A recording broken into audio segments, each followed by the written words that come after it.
Good evening, everyone. Welcome. Guess we need a few more chairs. Welcome to the May 19th edition of the Downers Grove Village Council meeting. We're glad you joined us here tonight. If you're here in council chambers or watching at home, we are glad you're with us. As is our custom, we'll begin this meeting with the Pledge of Allegiance. I pledge allegiance to the flag of the United States of America and to the republic for which it stands, one nation, under God, indivisible, with liberty and justice for all. Rosa, would you please call the roll? Mayor Barnett. Here. Commissioner Sadowski-Fugit. Here. Commissioner Gilmartin. Here. Commissioner Tully. Here. Commissioner Davenport. Here. Commissioner Sarver. Here. Commissioner Rowe. Here. Good to see everybody tonight. If you are in council chambers, I don't know if we have enough, but over to your right, there are a couple of counters. And on those counters are copies of tonight's agenda if you'd like to get a copy to follow along. Item 3 on our agenda tonight are proclamations. This is an opportunity for the mayor to shine a light on either subjects or people or events that he thinks are worth a little extra attention that might benefit from a little broader exposure within the community. We have 4 of them this evening. So we'll start with the first one. Whereas the week of May 17th through 23rd, 2026 is designated as the 52nd Annual Emergency Medical Services Week. Whereas emergency medical services are core public services offering a light in some of life's darkest times. Whereas the 2026 theme for EMS Week, Improving Outcomes Together, reminds us that the members of the Downers Grove Fire Department influence outcomes and change lives by rendering a wide range of vital fire, rescue, and emergency medical services in the village of Downers Grove to all residents, employees, and guests in our village whenever needed.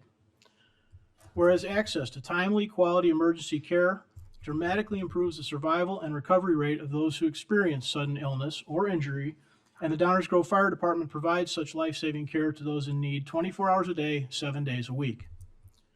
Whereas Downers Grove Fire Department team members have not hesitated to take on new roles and embrace new technologies and are committed to constant learning, training, and preparation.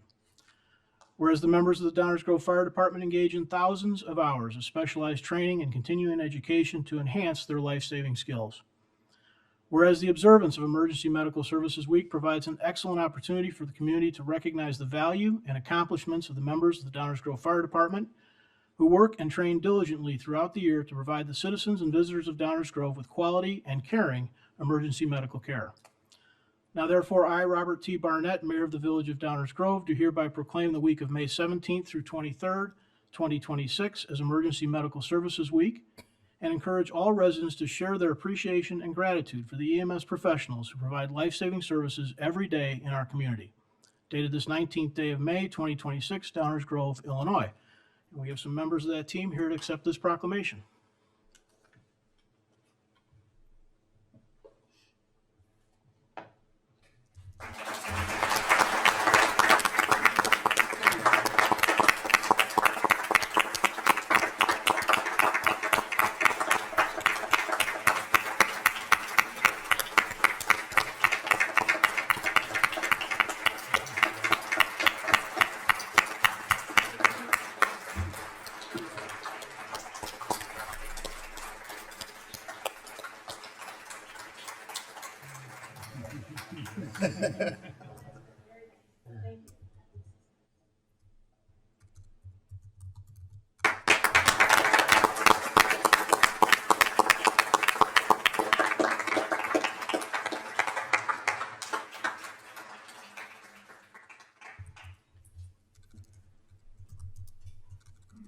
Public Works Week is next.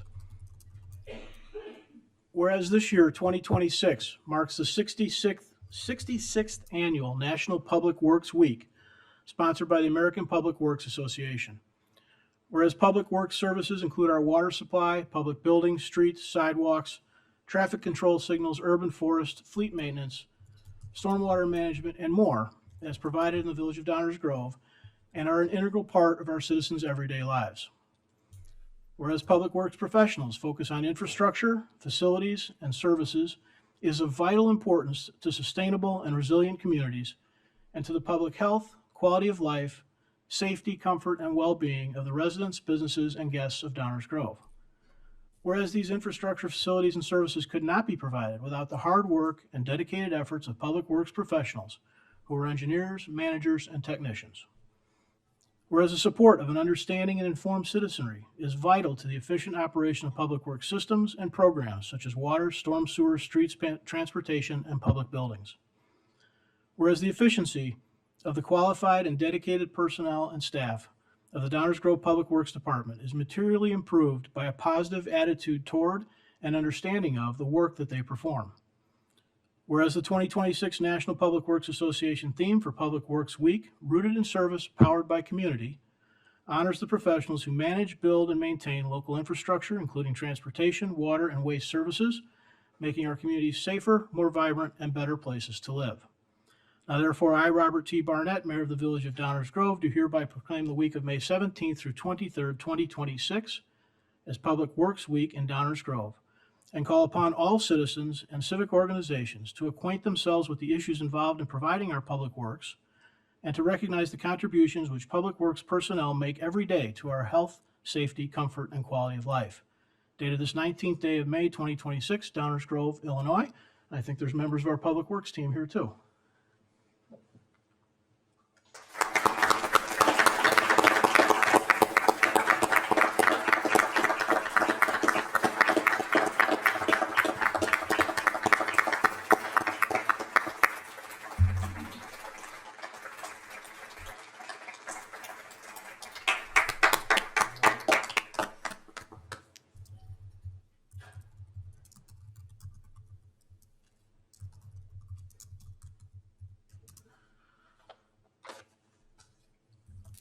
I have some focuses on public services this month and this week. So this next proclamation is Building Safety Month. Whereas the Village of Downers Grove is committed to recognizing that our growth and strength depends on the safety and economic value of the homes, buildings, and infrastructure that serve our citizens both in everyday life and in times of disaster.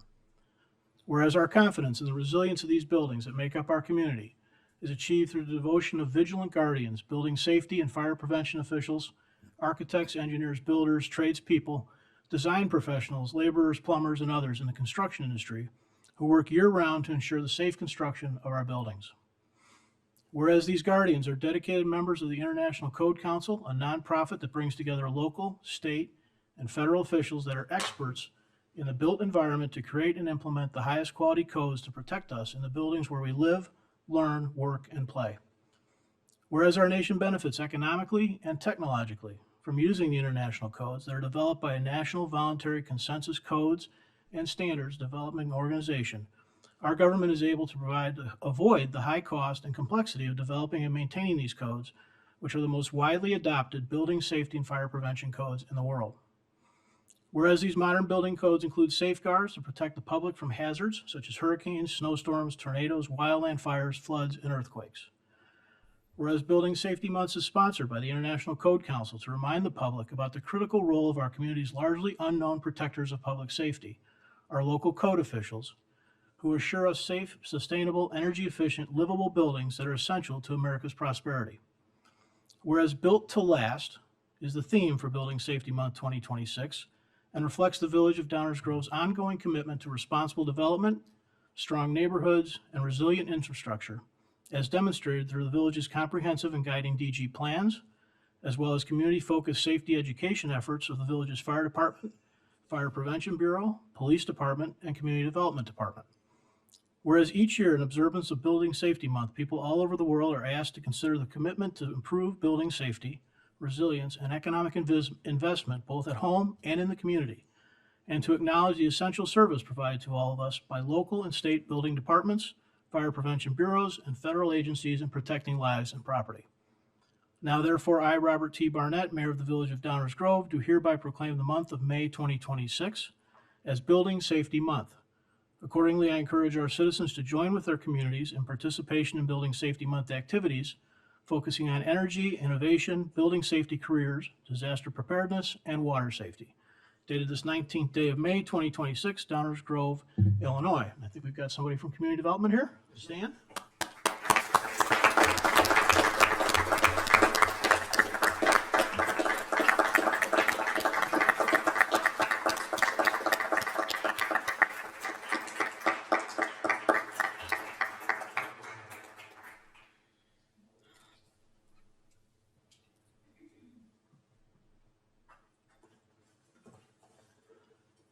Just a second.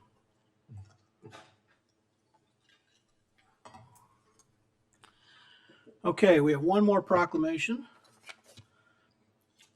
This is National Bike Month. Whereas National Bike Month was established in 1956 and serves as an annual opportunity to showcase the many benefits of bicycling and encourage more folks to give biking a try. Whereas the Downers Grove Bicycle Club works year-round promoting the joys and benefits of bicycling in Downers Grove and throughout the area. Whereas the Downers Grove Bike Club, the League of American Bicyclists, schools, parks, recreation districts, public health officials, hospitals, companies, and other civic groups' promotion of bicycling improves public awareness of safe bicycle operation, reducing collisions, injuries, and fatalities, and improving health and safety for everyone. Whereas throughout the month of May, the residents of Downers Grove are invited to join in Bike Week, May 9th through 17th, the Downers Grove Bike Club's participation in the annual Ride of Silence on May 20th, honoring injured cyclists killed while riding, and Bike to Work Day on Friday, May 15th. Whereas for decades, Downers Grove's quiet streets attract bicyclists, providing an economical, healthy, convenient, and environmentally sound form of transportation, and an excellent tool for recreation, exploration, and enjoyment of Downers Grove's beauty. Whereas cycling's low-impact form of exercise can help protect riders from stroke, heart attack, depression, diabetes, obesity, and arthritis. Whereas creating a cycling-friendly community has been shown to improve citizens' health, well-being, and quality of life, to boost community spirit, to improve traffic safety, to reduce pollution and congestion, and to grow the economy of Downers Grove.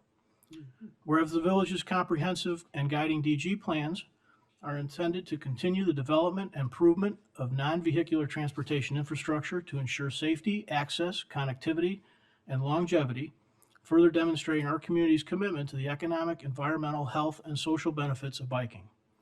Now therefore, I, Robert T. Barnett, Mayor of the Village of Downers Grove, do hereby proclaim May 2026 as National Bike Month in the Village of Downers Grove, and I urge all residents to join in seeking opportunities to ride and to enjoy this special observance of biking in our community.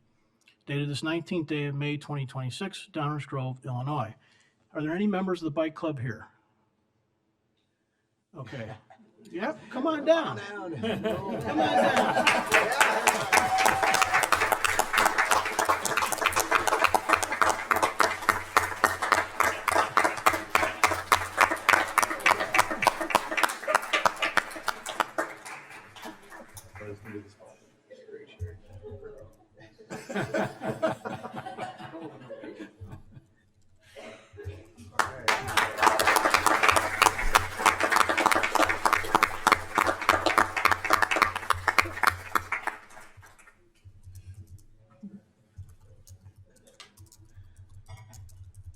Okay, thank you all for that.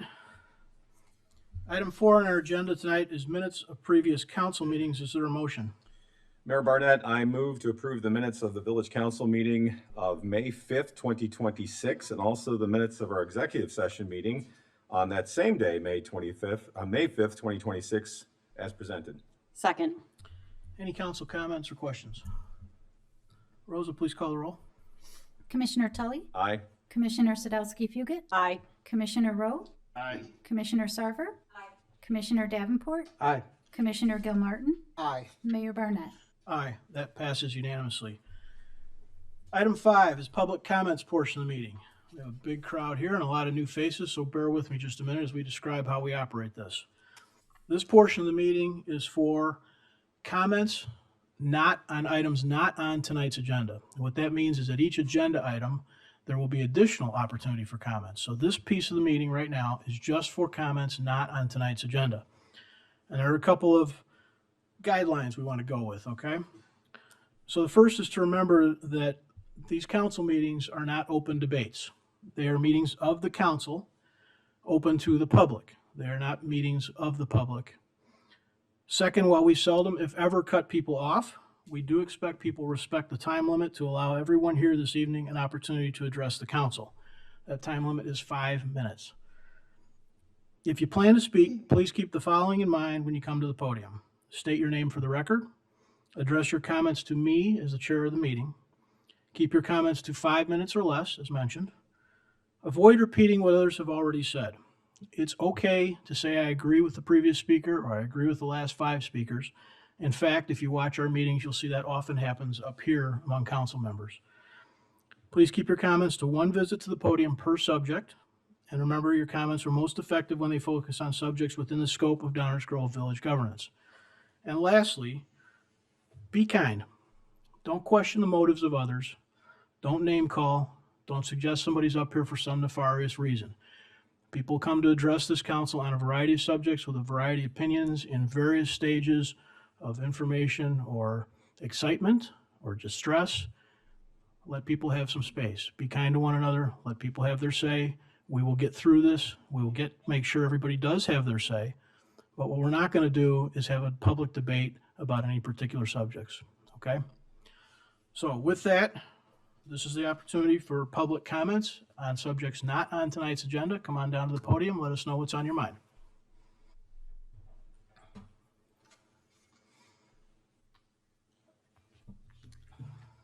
Good evening, Mayor Barnett and members of the council.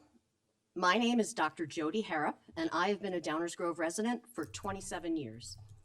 Many of you recognize me as an active member of the Downers Grove community, as an officer in Equality Downers Grove, but today I'm here to speak as a licensed clinical psychologist who has spent the past 30 years working as a clinician and adjunct faculty member at numerous universities, hospitals, and clinics, studying how biology, our environment, and our social interactions influence how we think, feel, and act. I want to address not simply the opinions expressed here 2 weeks ago, but the strategic language and psychological tactics used by previous speakers in attacking Mayor Barnett's Pride Proclamation. Several comments described Pride and LGBTQ people as a, quote, genre of thought, a, quote, contested ideology, or part of a, quote, cultural debate. That framing is deeply misleading. LGBTQ people are not an ideology. They are not a theory to be argued into or out of existence. They are human beings. They are our neighbors, our friends, and our family members. The purpose of using such terminology is simply to invalidate the existence of LGBTQ individuals by taking away their personhood. Such strategies and tactics have been used throughout history to target such groups for oppression and violence, and we must call them out wherever we see them. History gives us painful examples of why this is important. Authoritarian regimes throughout history have used these exact tactics against many groups: Jewish people in Nazi Germany, African Americans during segregation, immigrants, religious minorities, and members of the LGBTQ community across multiple countries and eras. But governments and movements seeking exclusion of a targeted group rarely begin with violence. They begin with rhetoric. They begin by redefining people as threats rather than as neighbors. They used fear-based language, phrases like, quote, poisoning the minds of our children, or describing the activities of the LGBTQ community as, quote, shrouded in secrecy and deception. As psychologists, we recognize this immediately as fear-mongering, a classic mechanism of dehumanization and moral panic. Fear-mongering works by portraying a marginalized group as dangerous, corrupting, predatory, or threatening to children and society. Once a group is portrayed as less human or inherently threatening, discrimination against them becomes easier to justify emotionally. We also heard another common rhetorical tactic: false equivalence. Some speakers implied that recognizing Pride Month somehow threatens or diminishes recognition of other groups or causes, as though dignity and inclusion are limited resources that must be rationed. Psychologically, this creates an artificial sense of competition between marginalized communities, when none actually exists. Recognizing LGBTQ people does not erase veterans, families, religious communities, children, or any other group deserving of care and respect. Communities are capable of honoring many experiences and histories at the same time. Inclusion is not a pie with only so many slices. As a psychologist, I can tell you that language matters profoundly. Repeated messages that frame LGBTQ individuals as dangerous or illegitimate contribute directly to anxiety, depression, isolation, substance abuse, self-harm, and suicide, especially among young people who are listening tonight and wondering whether their community sees them as fully human. Pride exists because LGBTQ people spent generations being told they were shameful, immoral, mentally ill, or unworthy of safety and belonging, despite the fact that every major medical, psychological, and scientific organization in the world, including the American Psychological Association, the American Medical Association, the World Health Organization, and countless research institutions globally, has affirmed that variations in sexual orientation and gender identity are normal aspects of human diversity. That is not politics. That is not ideology. That is evidence-based science. Pride is the antithesis of dehumanization. It is the celebration of love over shame, community over isolation, visibility over fear. It says to people, especially young people, that they do not have to hide who they are in order to deserve dignity, friendship, safety, and respect. It is a declaration that we, as a community, celebrate and value every individual within it. And ultimately, that is the foundation of a vibrant, resilient, compassionate community where every individual feels seen, welcomed, and has the opportunity to thrive.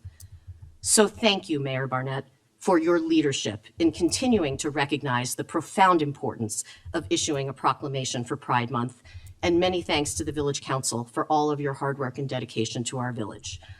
And lastly, we look forward to celebrating Pride 2026 on Saturday, June 6th in Fishel Park from 11 to 3 with our wonderful community. Thank you very much.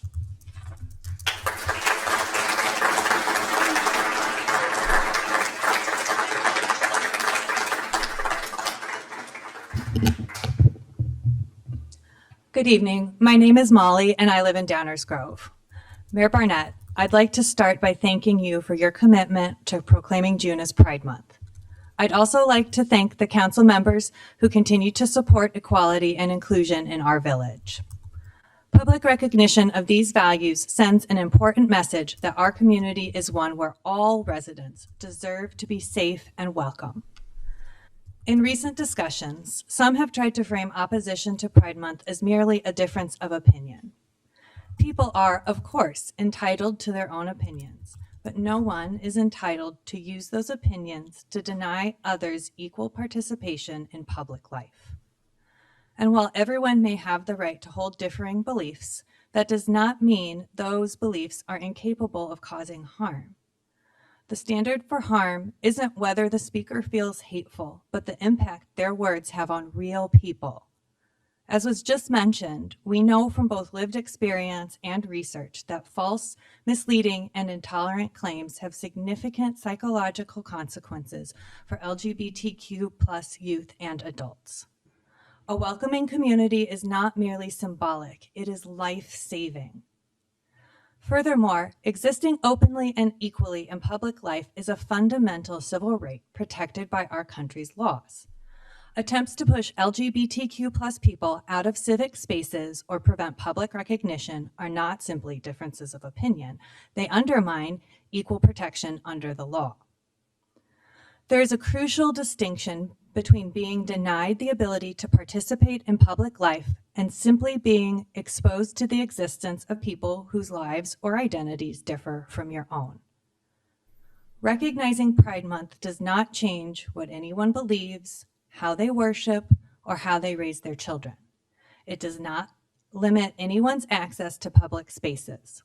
It simply affirms that LGBTQ+ residents deserve the same opportunity as everyone else to exist openly in community life.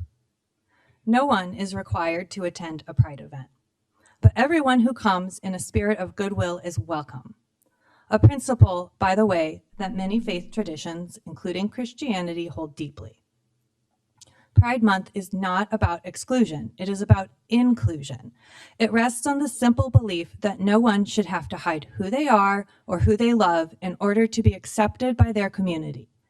It reflects that LGBTQ+ residents are our friends, families, coworkers, and neighbors, that we love them and want them here. Thank you again, Mayor Barnett and members of the council for continuing to send the message that all our neighbors belong here.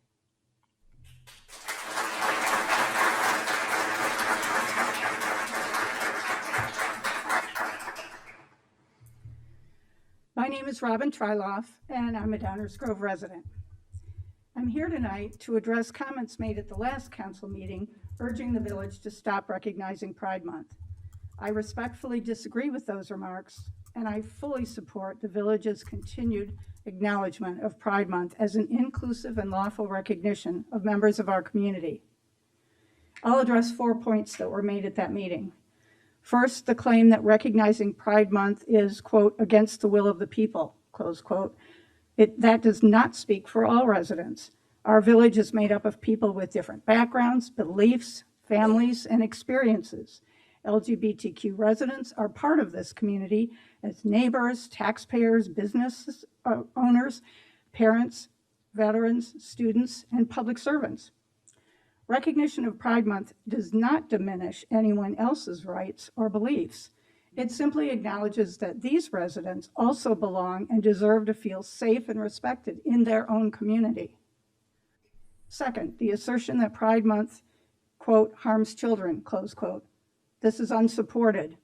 Messages of dignity, kindness, inclusion, and equal treatment are not harmful. Children benefit from living in communities that teach respect for others and reject bullying, discrimination, and exclusion.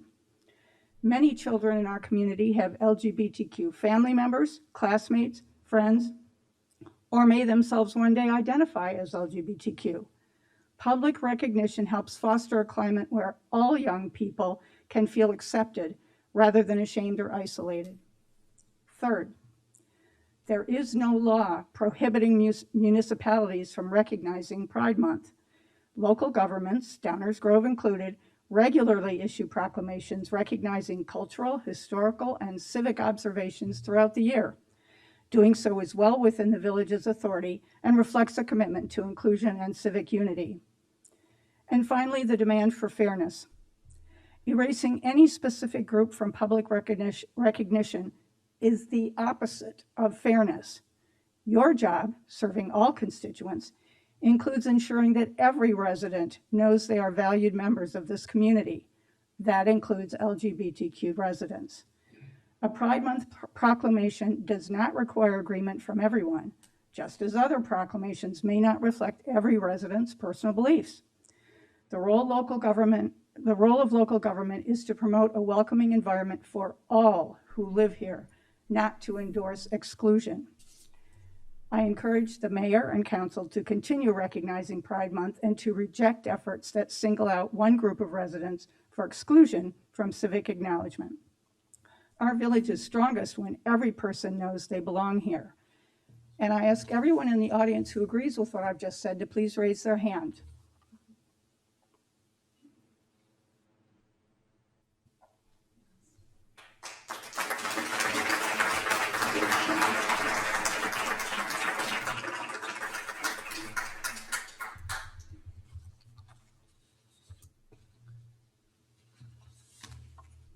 Good evening, Mayor Barnett and members of the council. I want to thank you for opening tonight's meeting by officially proclaiming this as Building Safety Month. I'm here tonight as a citizen advocate to ensure we are actively enforcing the safety of hundreds of renters living at Bristol Club Apartments. For the last several months, I've conducted an independent compliance audit of this property. What I found is a run-to-failure maintenance model that relies on municipal code enforcement looking the other way. Starts with basic disinformation. When tenants question the sudden removal of our recycling amenities, the corporate landlord claimed it was due to mixed waste processing. A quick verification audit proved this was a fabricated excuse to dodge commercial hauler fees. But if a corporate entity is willing to lie to this village about garbage, we have to ask, what else are they hiding? The answer is inside the walls. Currently, Bristol Club is operating with original 1988 Challenger electrical panels. This is a hardware series widely documented by electrical safety industry as a severe thermal runaway and fire hazard. Furthermore, they are operating aging, unaudited combustible gas infrastructure. How do we know the internal systems are failing? Because the exterior systems are failing in plain sight.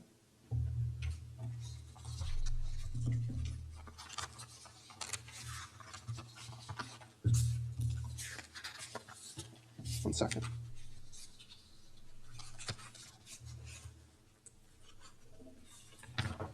This is a photo for rusted AC unit.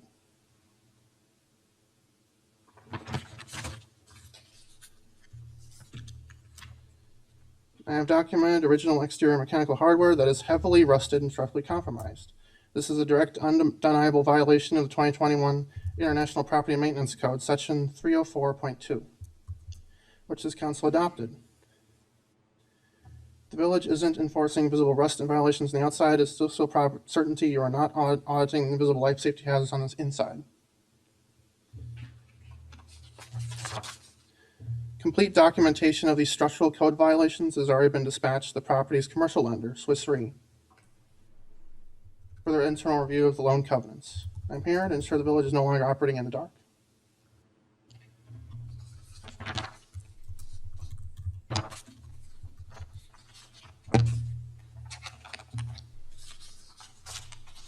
Give me 1 second.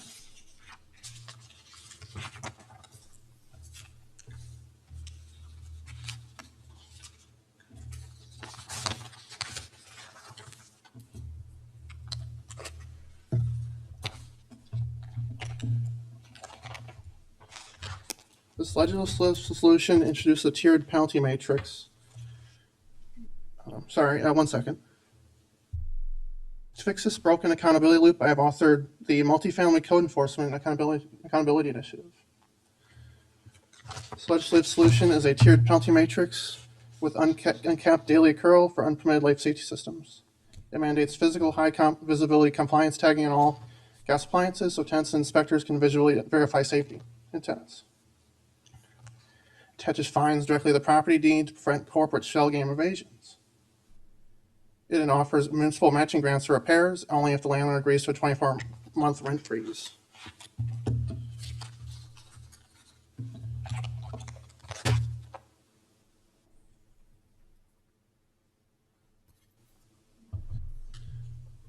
I'm submitting 10 complete packets containing physical evidence and the initiative text for the official record, the mayor, the village manager, village attorney, and the commissioners. You have declared this Building Safety Month. This initiative gives you the exact tools to enforce it. I'm asking this council to direct the village manager to initiate a comprehensive compliance audit of the Risk Club tomorrow morning. Firmly adopt this proposal. Thank you for your time.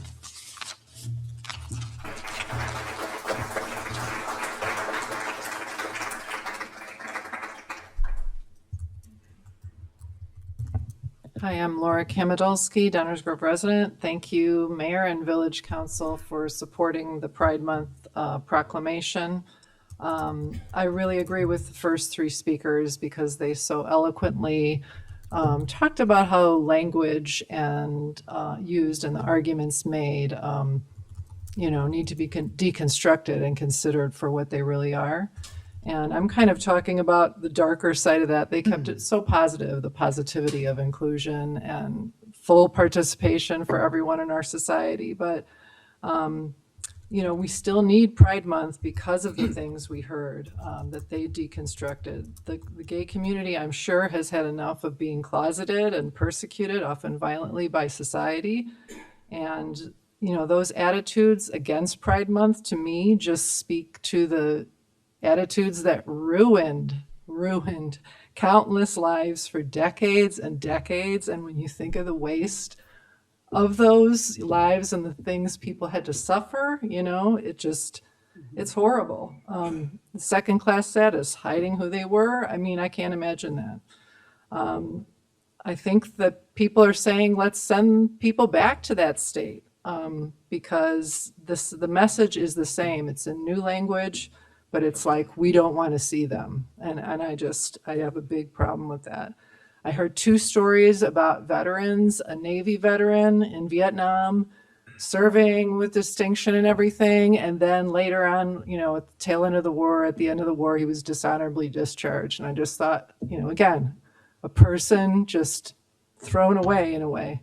I also just heard about the story of Barry Winchell, murdered in his army barracks in 1999 when it was don't ask, don't tell policy in the armed forces.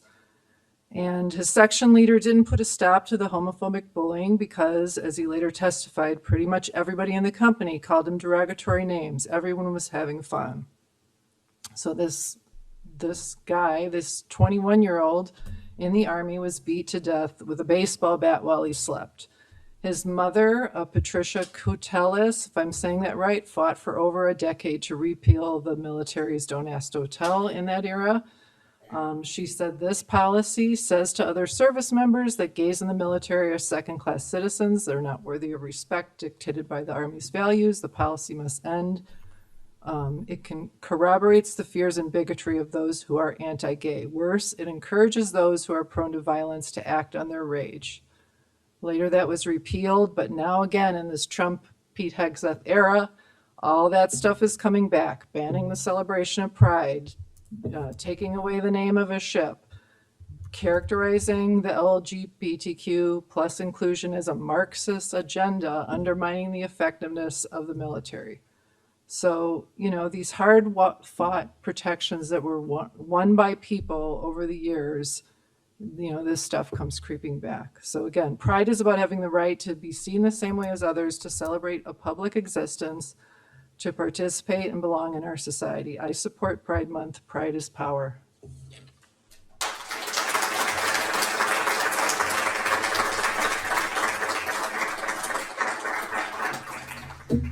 Good evening, thank you for your service. I'm switching gears a little bit, and I want to talk about something that you all have heard before.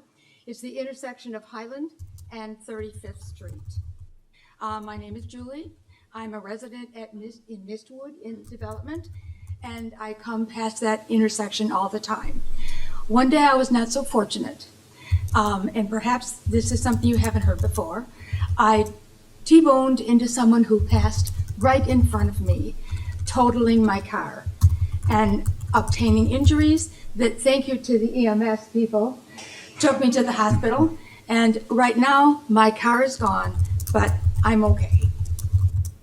I wasn't speeding. I was going the speed limit. And the area is just not going to get any better as the summer approaches. I know Orchard Brook people have talked to you about it, and they're so right. They're so right. Whatever you all decide to do.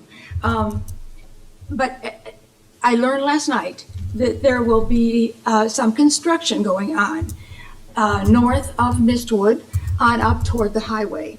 If indeed that happens during the summer, there will be more cars. There will be trucks. There will be roads closed. Who knows what'll happen? This was in a Mistwood board meeting last night. I cannot tell you that for sure. It's what I heard. I'm worried about the summer, though. I understand that Highland is a county highway and that 35th Street is Downers Grove property. I called Mr. Kolowski, the lead traffic engineer for the county. We had a wonderful conversation about the responsibilities. What are the Downers Grove responsibilities? What are the county responsibilities? And he talked about everything that was happening with the Downers Grove people and the county people about what is going on to solve that problem, and we appreciate it.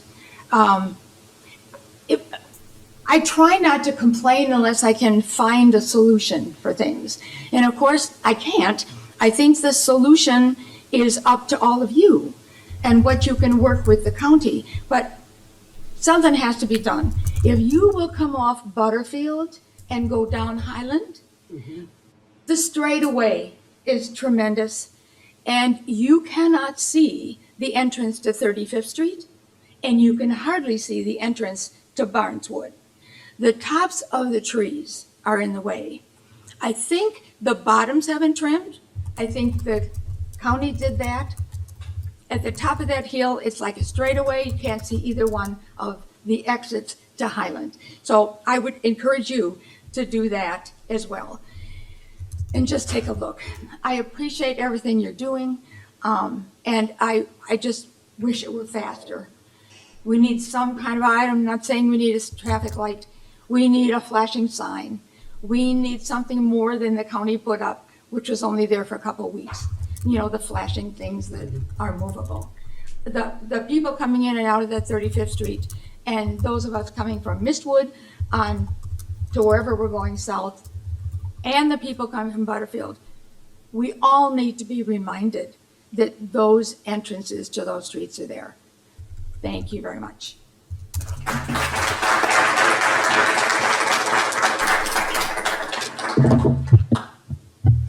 Good evening. My name is Isaac Hesse, and I live in Downers Grove.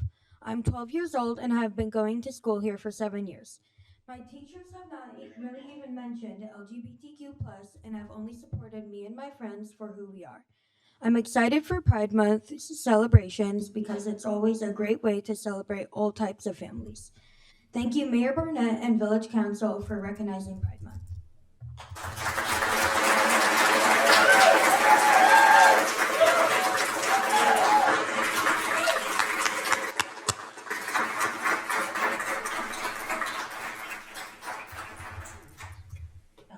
Good evening. My name is Abby Watt, and ditto that, like, just ditto that. I grew up in the Downers Grove area, going to Downers Grove schools, left for a while, came back just a couple of years ago, and one of the reasons I came back to this area was because of the inclusion and fairness that is here. So I also just want to thank you for the Pride Month proclamation and how you, Mayor Barnett, and other commissioners responded to comments of a couple weeks ago. Thank you.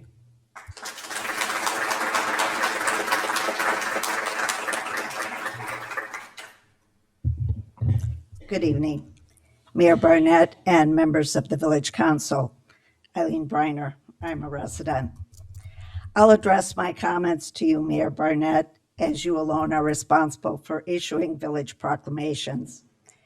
At the heart of Pride Month lies a broad basket of ideologies. Let's take the cover off of this big basket and see what key words float to the top.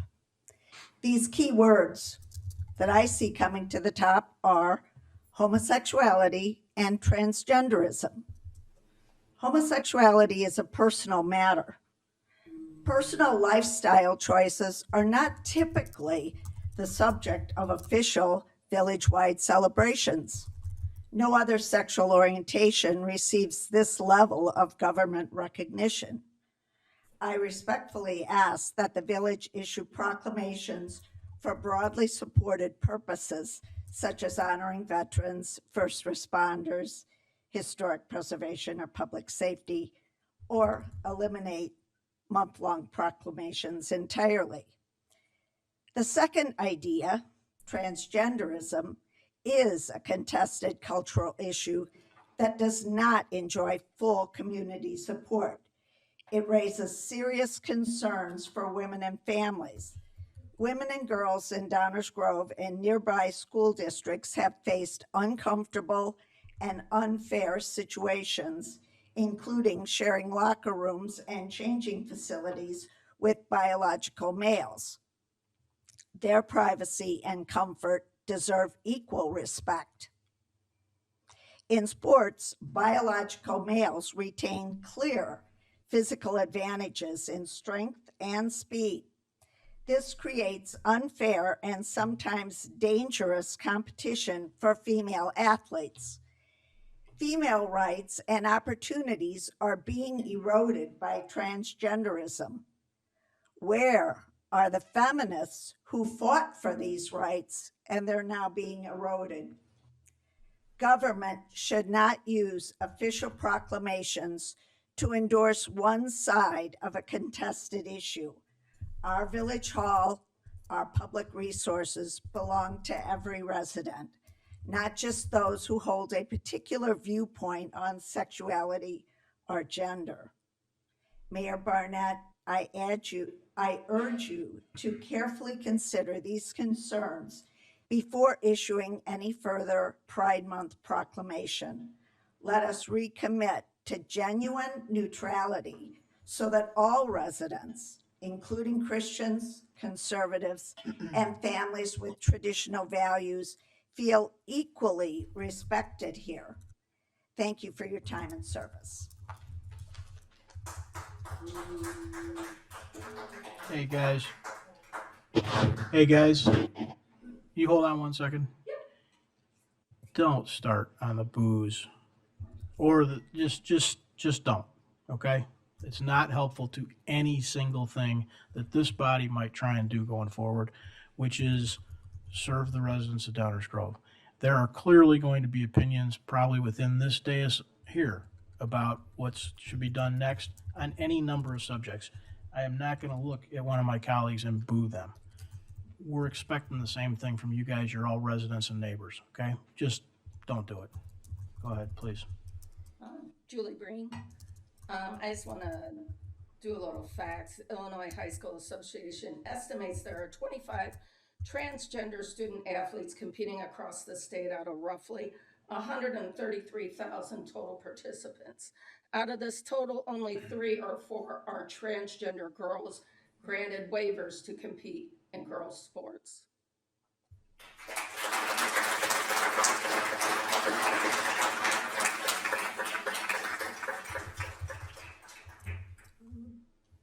Hi, I'm a student I live in Downers Grove, and I've grown up going to Downers Grove schools. I just wanted to share a comment that as a child that has grown up here, I've never once felt uncomfortable by the way someone identifies themselves or expresses themselves. And in fact, I think it's beautiful. And I don't know, hearing like stories from members of the LGBTQ community and any other communities is honestly inspiring, and I think it helps youth and younger generations. So thank you.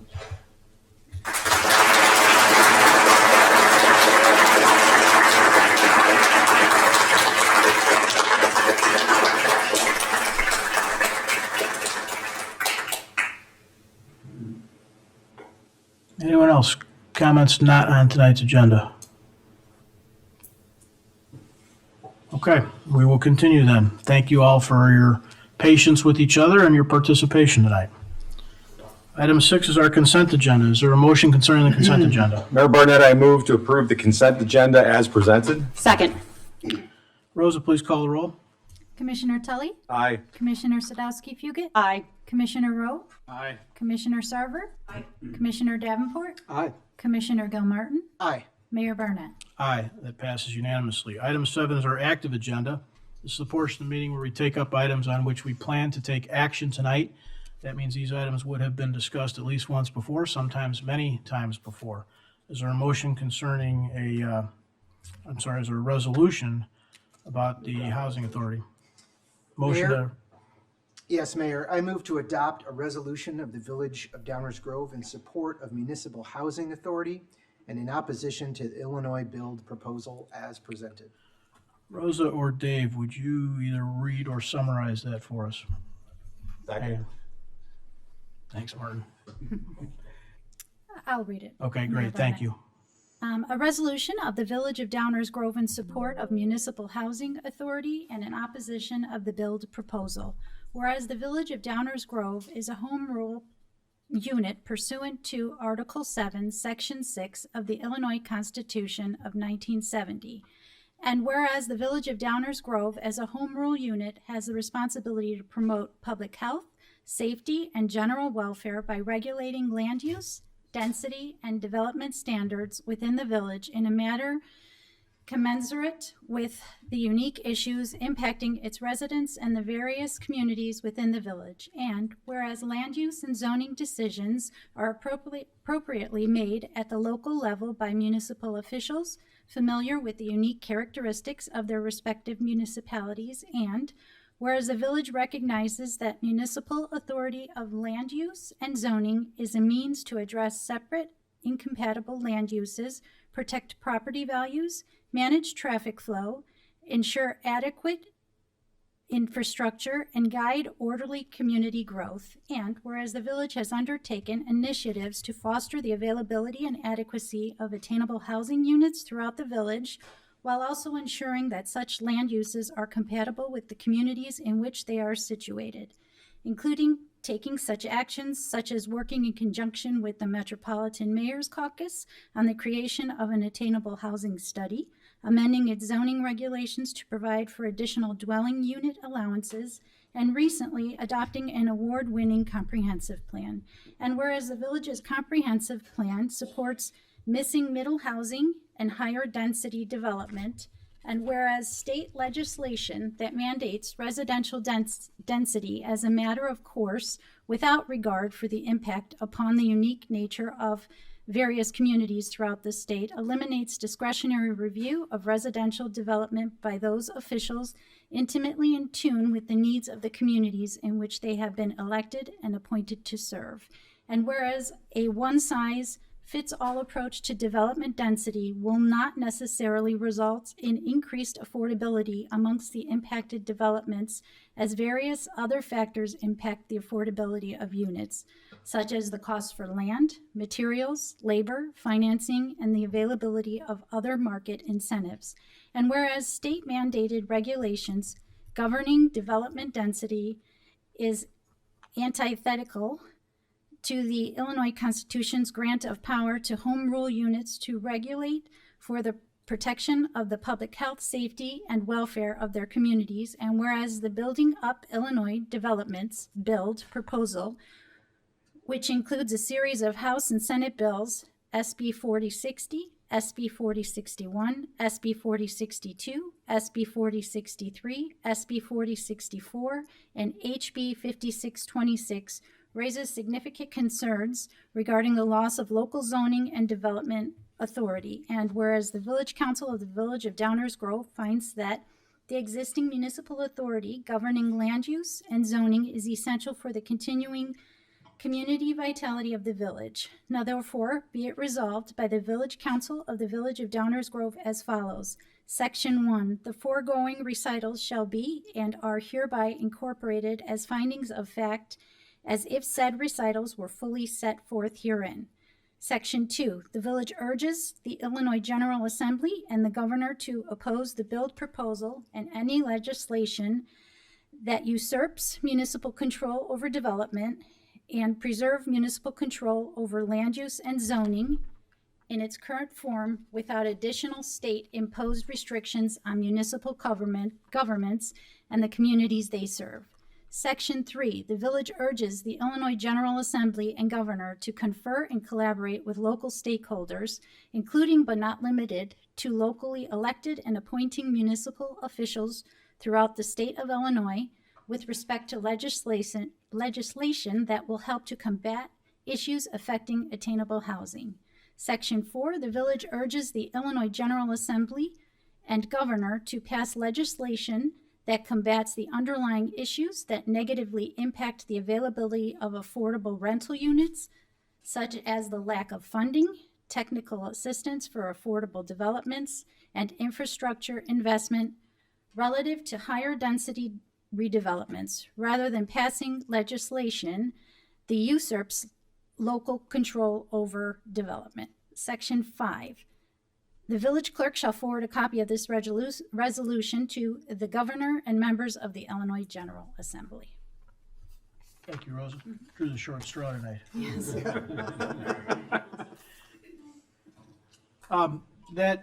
What Rosa just read, there's a lot there that has been on our website published since Friday. So we won't read through every piece of it or discuss every piece of it, but if there's any comments from the public on this, please let us know what's on your mind.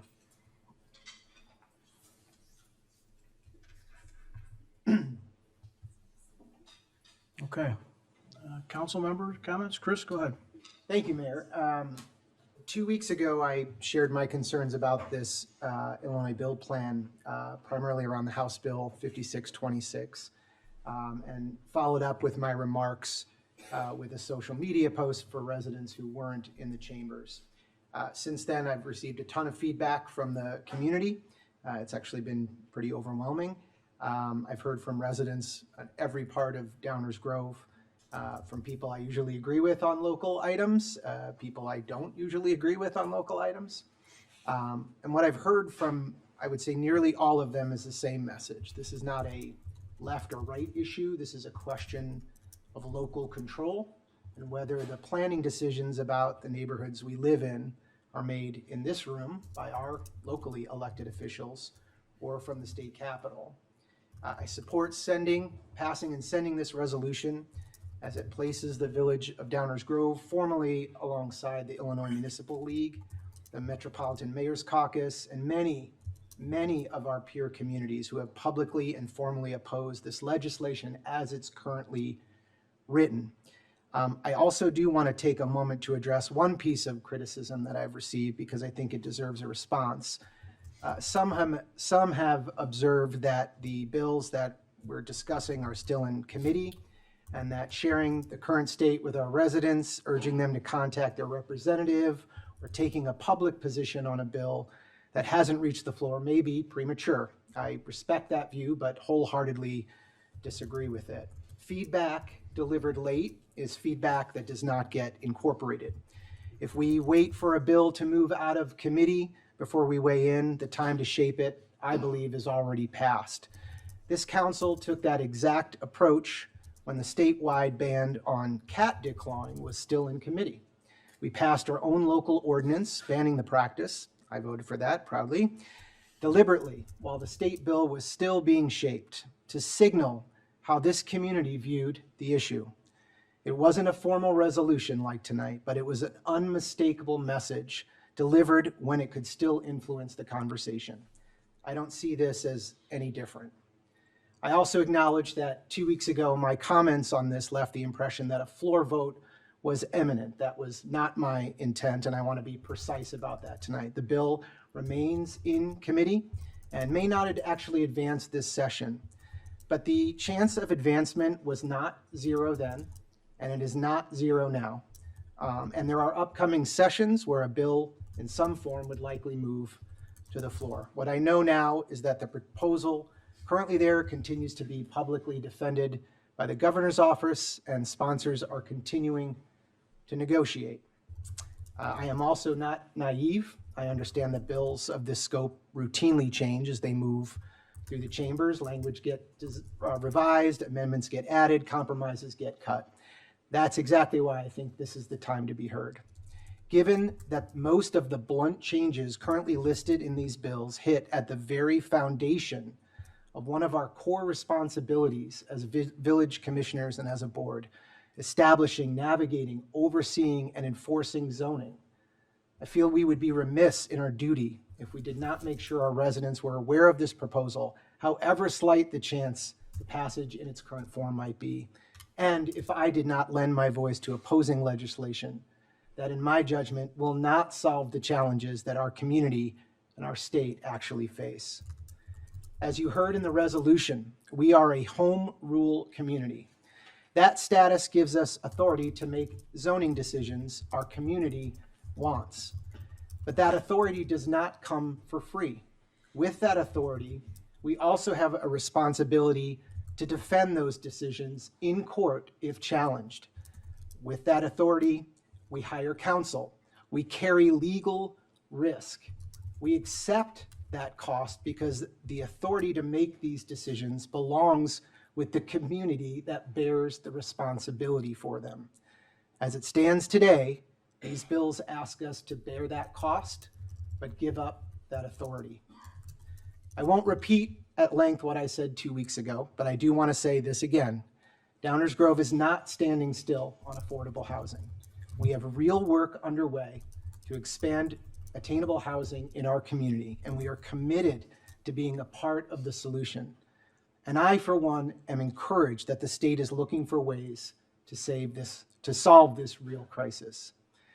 What we oppose is having that solution dictated to us in a way that strips public hearings, eliminates local review, and shifts infrastructure costs onto existing taxpayers. I want to thank my fellow commissioners who support this as well, and I look forward to their continued support to helping alleviate the housing challenges that we face. Thank you, Mayor. Thank you. Any other comments? Mike? Yeah, Commissioner Gilmartin said about 90% of what I wanted to share, so I'm not going to repeat. I'll just maybe hit on two things. One, I think that if the state was really interested in helping us move some of these ideas forward to help make housing a little bit more affordable. There are other things that they could do in terms of financing and other things, policy-wise, that could support us in that work and give us incentive to do more.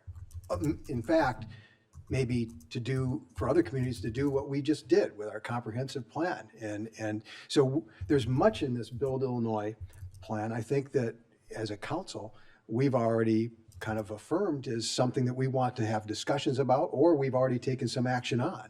So we're going to be talking more about ADUs and things like that, and certainly taking a look at our zoning. It's something we're working on now. So I think this kind of highlights why it's important for this sort of control to be here, because everything that we're doing now is the result of a couple of years worth of interaction with our community and looking at what's important. But this sort of giant sledgehammer and putting a state mandate that we get rid of our single family zoning or start allowing 6-unit buildings in the middle of a block that's a bunch of small single family homes. I mean, we have height limitations. There's all setback requirements. There's stormwater utility things that need to be considered. So for the state just to go and do this just doesn't make a lot of sense. And so I'm really glad that you brought this forward, Commissioner, and wholeheartedly support it. I'm not sure. This is almost nonsensical to me. And it concerns me. So the second point is just like, what's next? If they're going to do this, then what's the next thing that they want to, so we have to stand up against things that we think are wrong. And it's not really about a power struggle between, hey, this is our lane, you stay out of our lane. The lanes have been set up for good reason. And things like zoning are something is really unique to different communities, and there needs to be discussion in the community, and there are things that the state should be doing to incentivize. I remind, like speed limits. The federal government doesn't specify speed limits. The states do it, municipalities do it. But if you don't do something in a certain way, or if you decide to do something differently, then there's certain incentives that come from the government, your feds, to kind of push you one way or another. And that I get.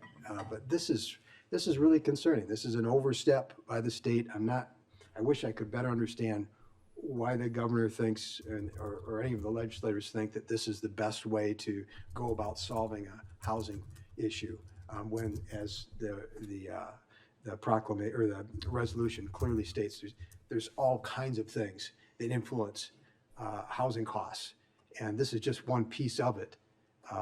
So I appreciate this shines a light on it and gets maybe other communities talking about things that they should have been talking about, like we have been.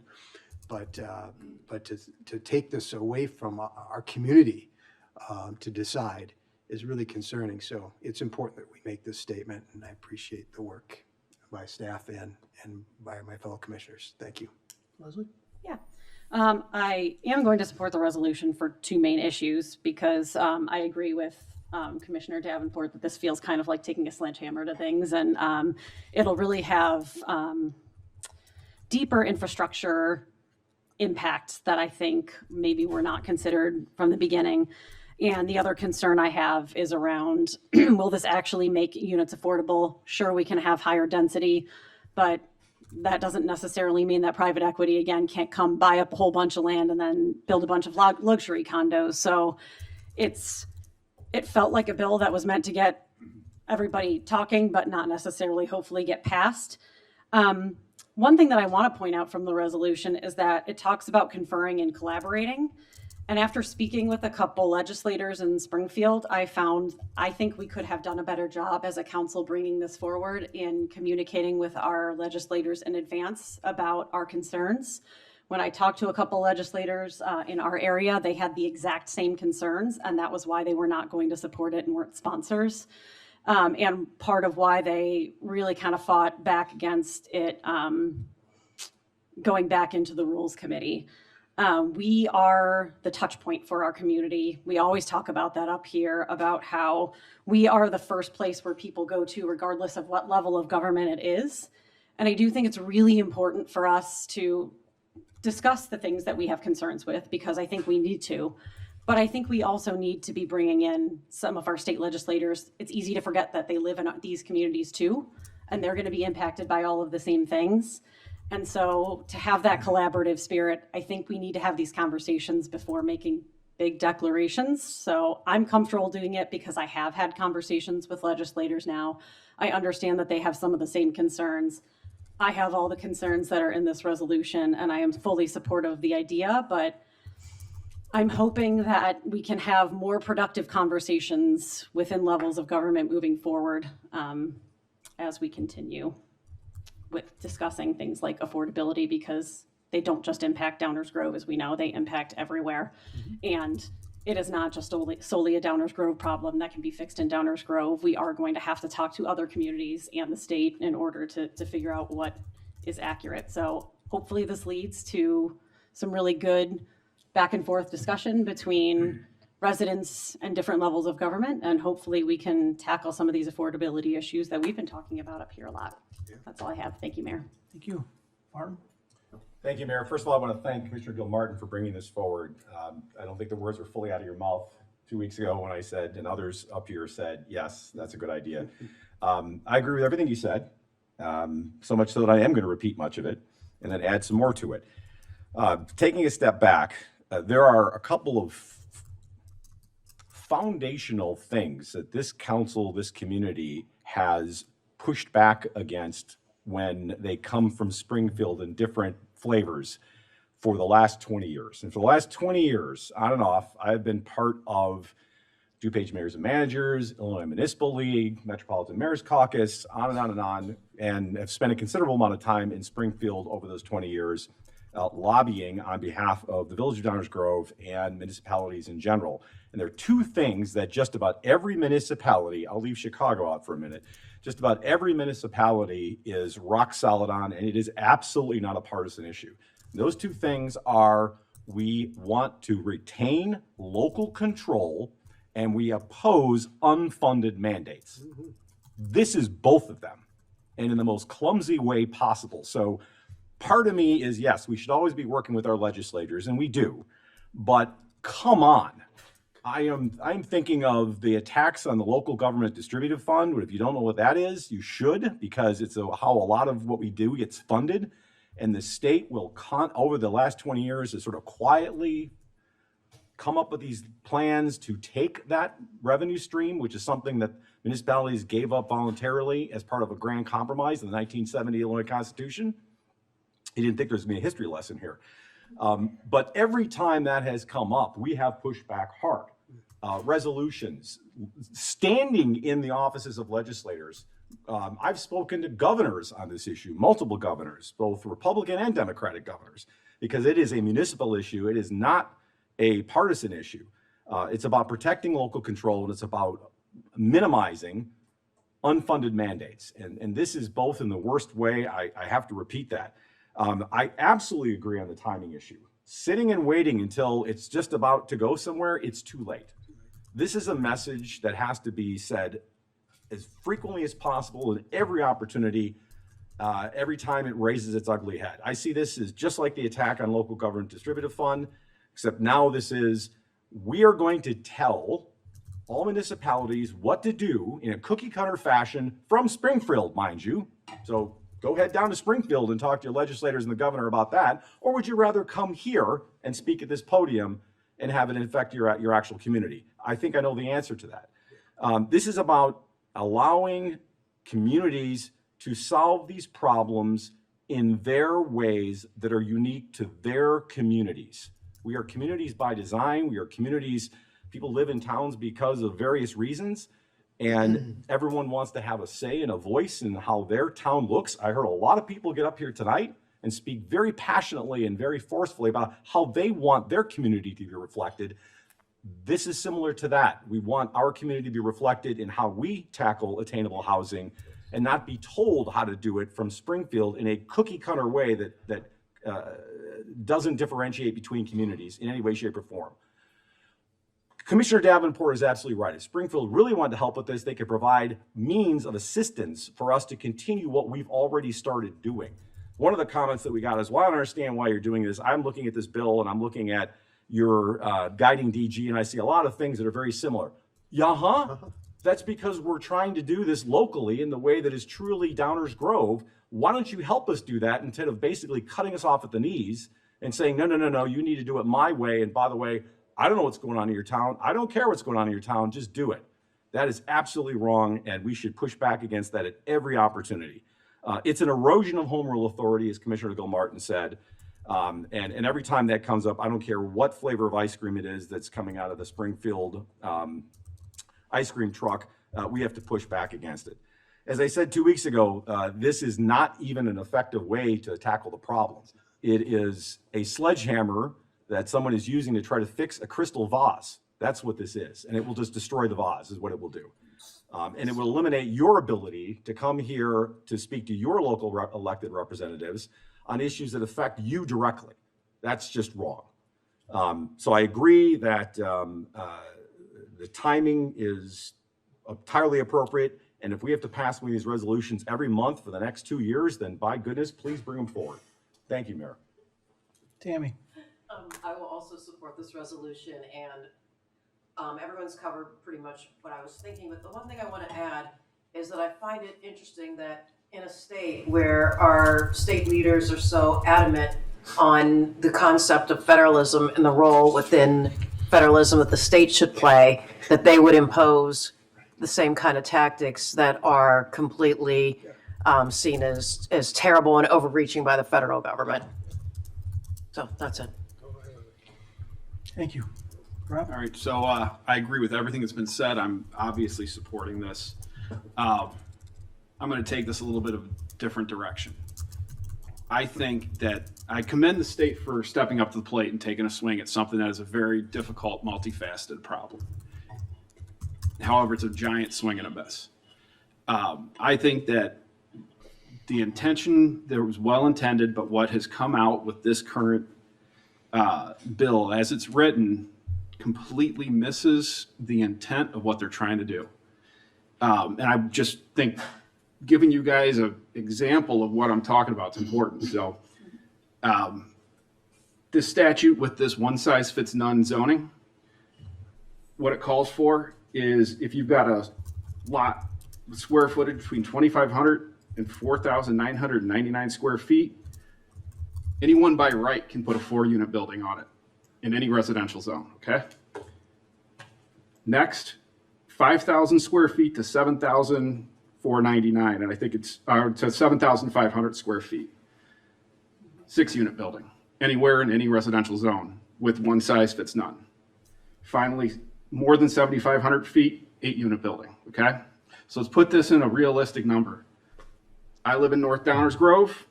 My lot's 50 by 150, that's 7,500 square feet. So that means I can turn around and sell my house to a builder who can put a 6-unit building on it, okay? My neighbors on both sides have bigger lots. Either of them can sell to a developer, put up an 8-unit. Doesn't matter, it's residential, that's what this says. So the reality of this, I do not see as actually making houses more affordable. I think this is going to make houses less affordable. Because what this is going to do is it's going to create a new market. And that new market is entry-level homes suddenly aren't just entry-level buyers, they're builders that are looking to build 8-unit properties, 6-unit properties. And that ignores the density problem that 100% is an issue. So what I see here is truly an economic problem with the way this bill is constructed. So what I would like to see is this to go back to committee and get massaged and forget this one size fits none zoning, because this, as it's written right now, does nothing but create more problems with developers in our backyard.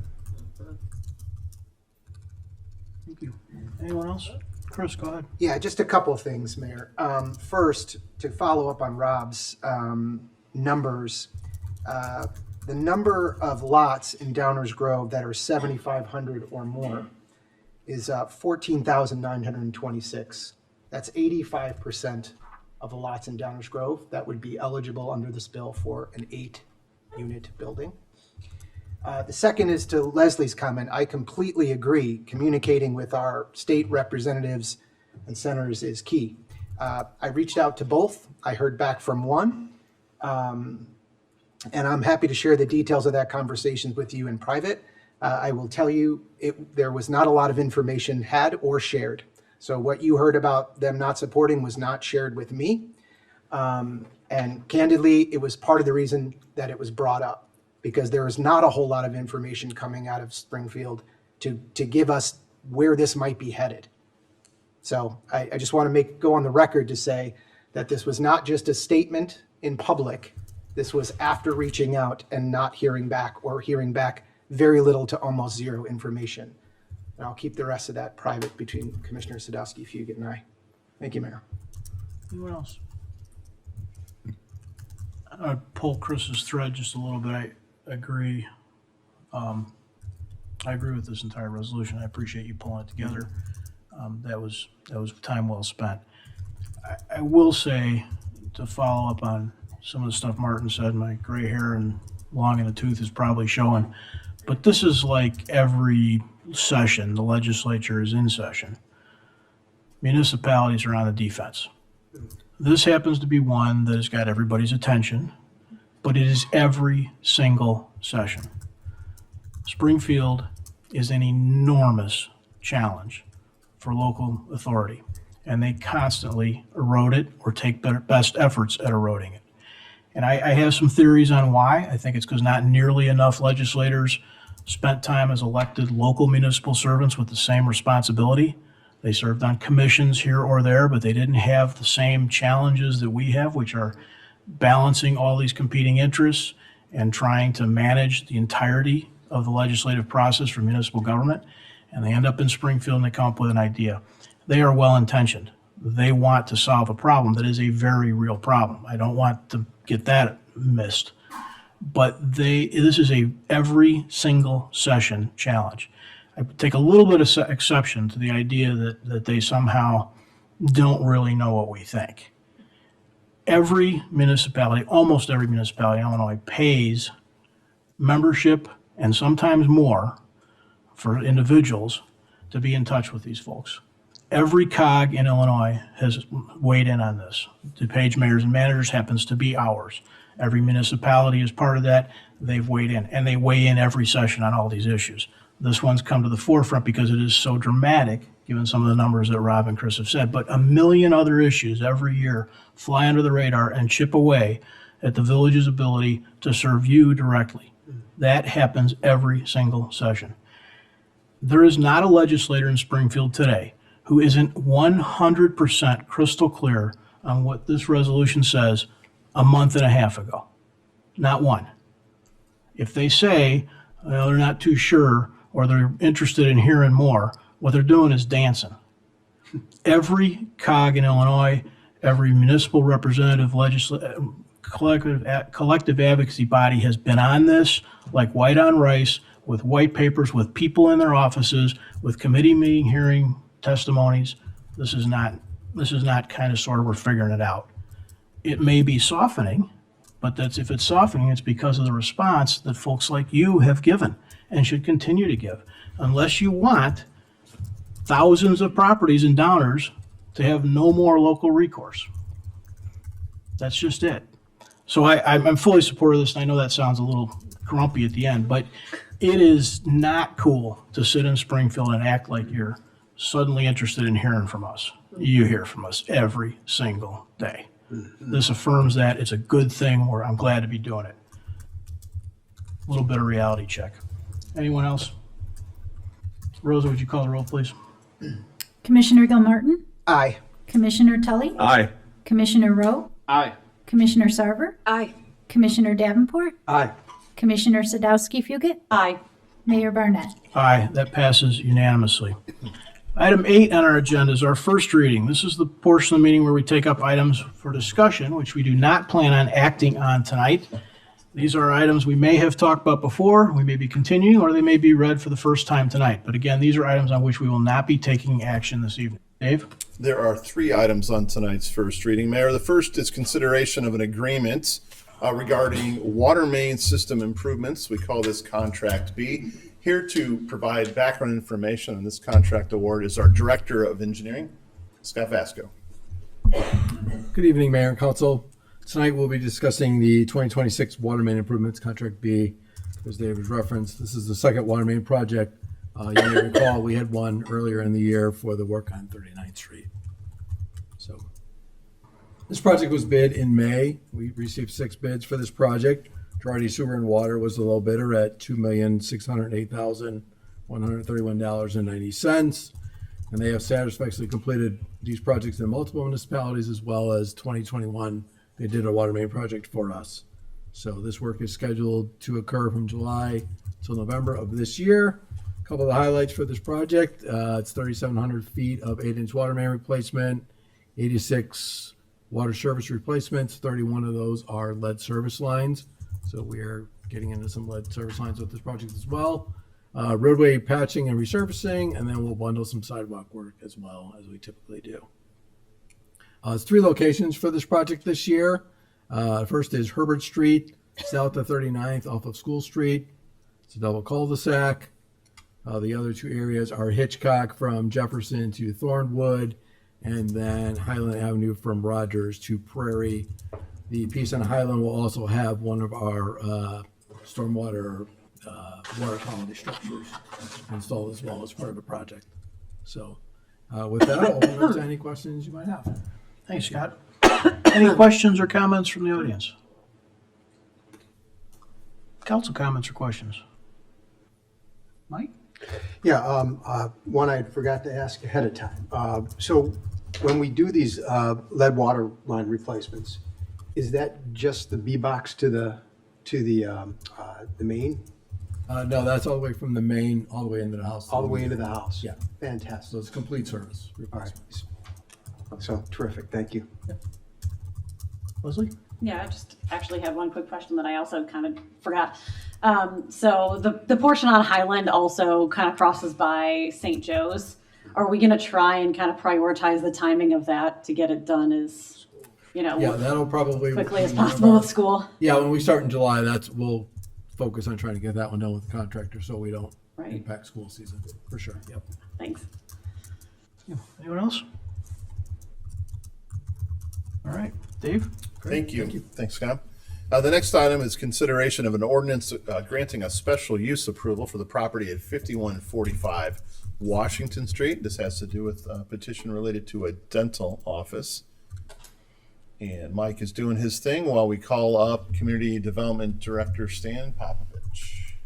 Thank you, Mayor Jaffielman. Good evening, Mayor and council members. As Dave mentioned, this is a special use to reestablish a dental office on the first floor of 5145 Washington Street. The building is a little bit just south of us here on Washington Street, more particularly on the east side of Washington between Curtis and Maple. If we zoom in a little bit to the property, you'll notice the property lines here, and that property does currently extend out into Washington Street. So a portion of Washington Street right away was never dedicated previously. And then if there's any questions, this is the building that we're talking about at 5145. As I noted, approximately 33 feet of the property extends out into Washington Street. As part of this project, the petitioner will be dedicating approximately 33 feet of right-of-way to the village. So we'll have that full right-of-way appropriately. And then this would be the new project boundaries and property boundaries after the dedication. The petitioner is proposing to reestablish the dental office on the first floor of the building. There are no proposed changes to the exterior of the building that would trigger a compliance review with downtown design guidelines. So the building will stay the same, interior remodel, and it wouldn't trigger any design guidelines. Staff has requested additional green space on the property based on Planning and Zoning Commission discussions and property line reviews. The idea is to put the green space in the back corner at the northeast corner of the parking lot. With regard to compliance with the comprehensive plan, the comprehensive plan notes that we should continue to attract local businesses to the downtown. and then the downtown should continue to contain a mix of land uses like this. With regard to the special use standards, the Planning and Zoning Commission considered this petition at their May 4th meeting and found that the standards for special use were met and recommended approval of the petition. I'm happy to answer any questions that you might have, and we also have the petitioners with us here tonight as well. Thank you, Mayor. Thank you, Stan. Any audience comments or questions? Just come on down to the podium.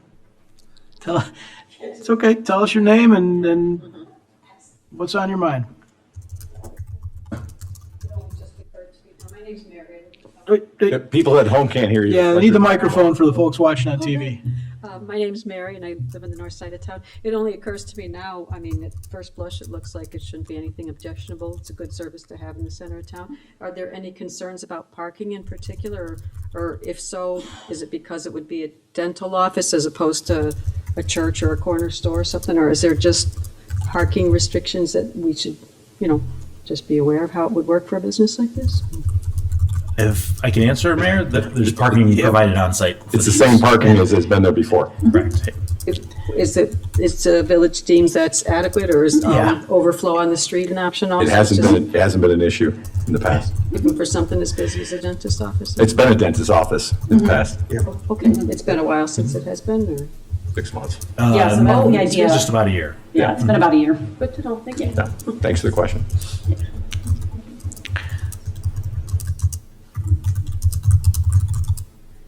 I have a rather curious question as to why you're asking for the green space to be added, since the east end of the lot is all green space now.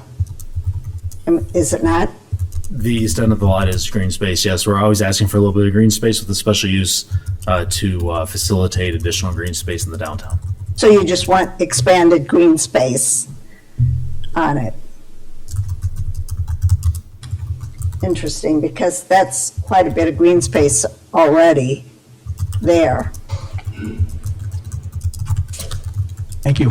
Why the additional green space seems a bit unnecessary demand on the petitioner, because it's been asphalt for umpteen years and there's green space there. Or to possibly do something different with the green space that's already there. It may not be the most attractive green space, perhaps just making that green space a little nicer. So, thank you. Thank you. Any other questions? We welcome all questions. For the record and for people who are watching at home, there are quite a few documents online that could be reviewed, and many of these requirements, whether they are parking or they are green space or they are what triggers further review, such as downtown design guidelines, there are a host of elements to such an issue, and commentary on them you can find in the documents online. None of this is sort of accidental or forgotten. Council comments. Martin? Thank you. I'll jump the gun a little bit, but so this is a special use, which means that this use is contemplated in the downtown, but it's one that has to come to us for a special hearing in order for it to be allowed. There are permitted uses that can just happen as long as the building codes and everything are met. This is a special use, this particular use, which is a dentist office. But just to repeat what I was saying earlier, and thank you for the question, is this has been a dentist office for, I think, when my wife was a child, she went to this dentist. That's how long this has been a dentist office. So while it hasn't functioned as a dentist office for the last year, we are very familiar with the ingress and egress and parking and the impact in the downtown because it's been like that for decades, which makes this a lot easier because we don't have to guess what the impact will be in the downtown. We know what the impact will be in the downtown, and the building isn't changing. The number of parking spaces aren't changing. And the only reason we're considering this is because under our ordinance for special uses, section 2812-050H, that if, actually I think there's another section on that, but don't yell at me, Stan.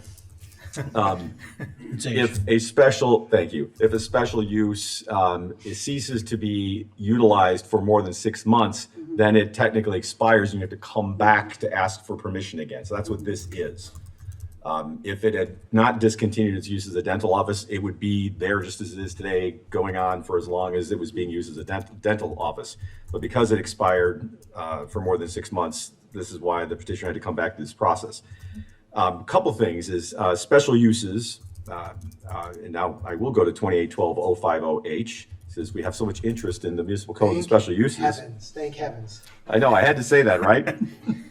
So that what we're supposed to follow here, and this comes from us, not from Springfield, is that no special use may be recommended for approval or approved unless the respective review or decision-making body determines that the proposed special use is consistent with and in substantial compliance with all village policies and plans, including but not limited to the comprehensive plan. We have a comprehensive plan that talks about a mix of businesses in the downtown and providing services, the downtown design guidelines, which Stan Popovich addressed, and that the applicant has presented evidence to support each of the following conclusions, which is that this is expressly authorized as a special use. Yes, it is. That the proposed use at the proposed location is necessary or desirable to provide a service that we think is a good idea. Yes, it's served the community for many decades, as mentioned. It's clearly a use that the community wants. And I think most importantly, that the proposed use will not, in the particular case, be detrimental to the health, safety, or general welfare of persons residing or working in the vicinity, or be injurious to property values or improvements in the vicinity. So that one's a lot easier here, because oftentimes when we're presented with this, we have to think, okay, if this were going to be a car wash, don't know why I said that, might be the next item. If this were going to be a car wash, okay, we've never had a car wash here. Is that going to be a good thing? We'd have to assess it and parking and things like that. But we know what this use is like, because as I mentioned at the top of my comments, this has been a dental office, basically the same configuration, the same footprint for decades. And it hasn't been injurious. And one thing that we did get a question about is damage to fences during snow plowing, and that's more of the owner operating the premises, or maybe even other adjacent properties operating their premises, as opposed to having a dental facility here. There's been no evidence presented that a dental facility would be injurious to property values or the general welfare of persons residing in the area. And in fact, again, for the last many decades, we know that that has not been the case. So I take that as evidence that this would not be a problem. That being said, 2812-050G3, thank you for asking, Commissioner Gilmartin, does allow the village council to put conditions on special uses to basically say, yeah, we like this, but we want to make it a little bit better. And one of the things that we always try to do is to add green space to answer that question. Sometimes it's a little green space, sometimes it's a lot of green space, but we're always looking to add green space. So yes, that is something that we do. That is a thing. The other thing is the right-of-way dedication. If this special use had not expired and it continued as a special use, would we be able to basically mandate that right-of-way dedication, excuse me?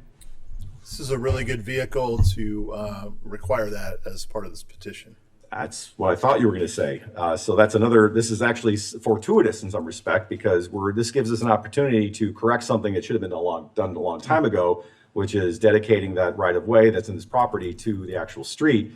So this is a very good thing, and for that reason too, I'm in favor of this petition. And thank you for your indulgence, and I think you get some kind of educational credit for having listened to me for the last 15 minutes. Thank you. There's a joke in there somewhere. Any other? Oh, there is. Mike, go ahead. Yeah, so I would propose that green space would be better located in the southeast corner of the parking lot, thereby helping to alleviate the potential damage that's been ongoing for the last 25 years to that residential fence. It's located right there. And I've gone and looked at this closely. There's a wheel stop at the front end of a parking spot that's right there that's too short for, actually doesn't meet the requirements of a typical parking spot. And that wheel stop's right at the fence. So, I mean, if you make it all the way to the wheel stop, you've pushed the fence over. So so my thinking is, why don't we take that green space, or put it at the northeast corner, why don't we put it at the southeast corner? Solves a problem for the resident and gives us the green space. Could you pull that picture up again so we can see where So this is the Plata survey that was provided to the village, and the property line is in the blue. And you can see on the left, as Commissioner Tully spoke about, the right-of-way.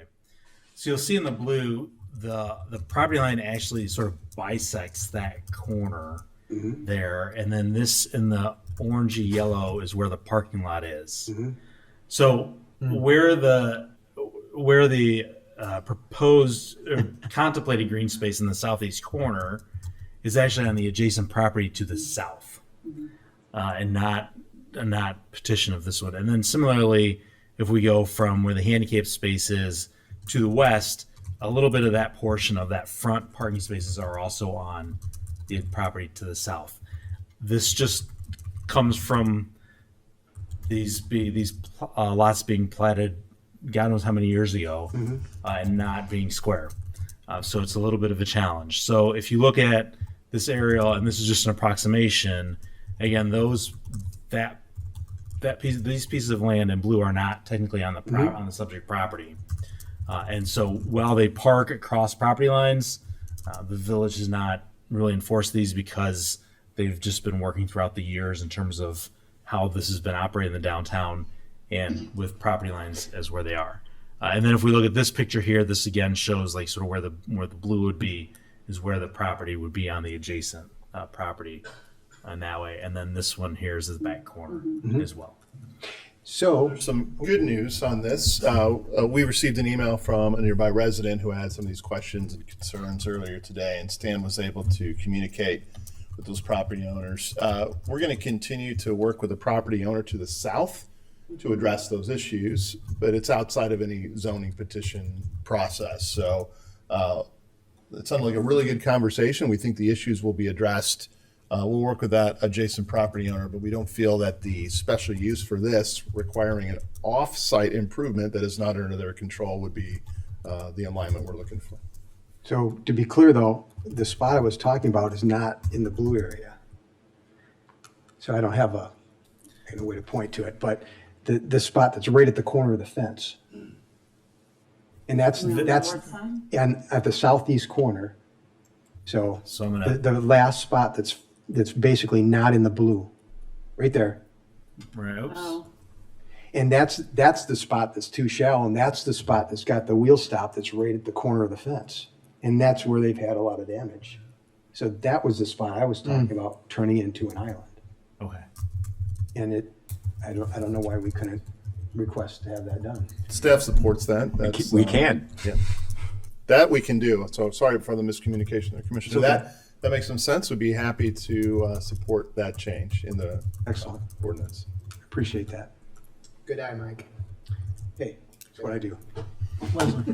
So I assume part of the reason why we had designated that area of green space is just because it was contiguous with some other green space, which I guess makes sense.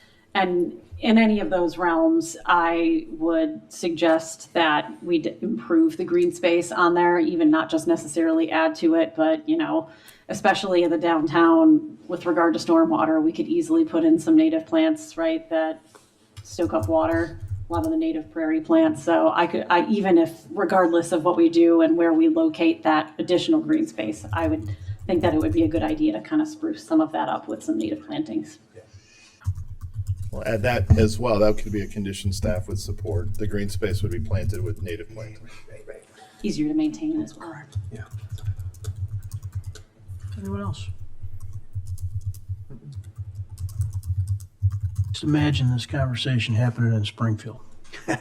Right? Now, okay, this is not beat up Springfield night. Please. It might be. Should be weak. We already sent a resolution. Maybe we'll have a proclamation Dial it about what back a month little that bit should here. be. Good gravy. The final item on tonight's first reading agenda is also a special use petition, this time on Butterfield. Stan.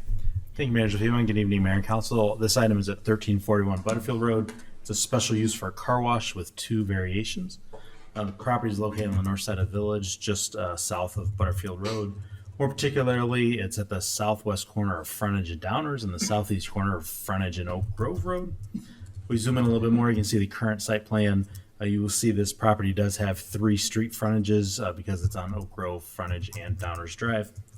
The roughly 3,700 square foot car wash building will be clad in split face CMU and EFIS, and this 3D model shows the site layout with north being to the lower right.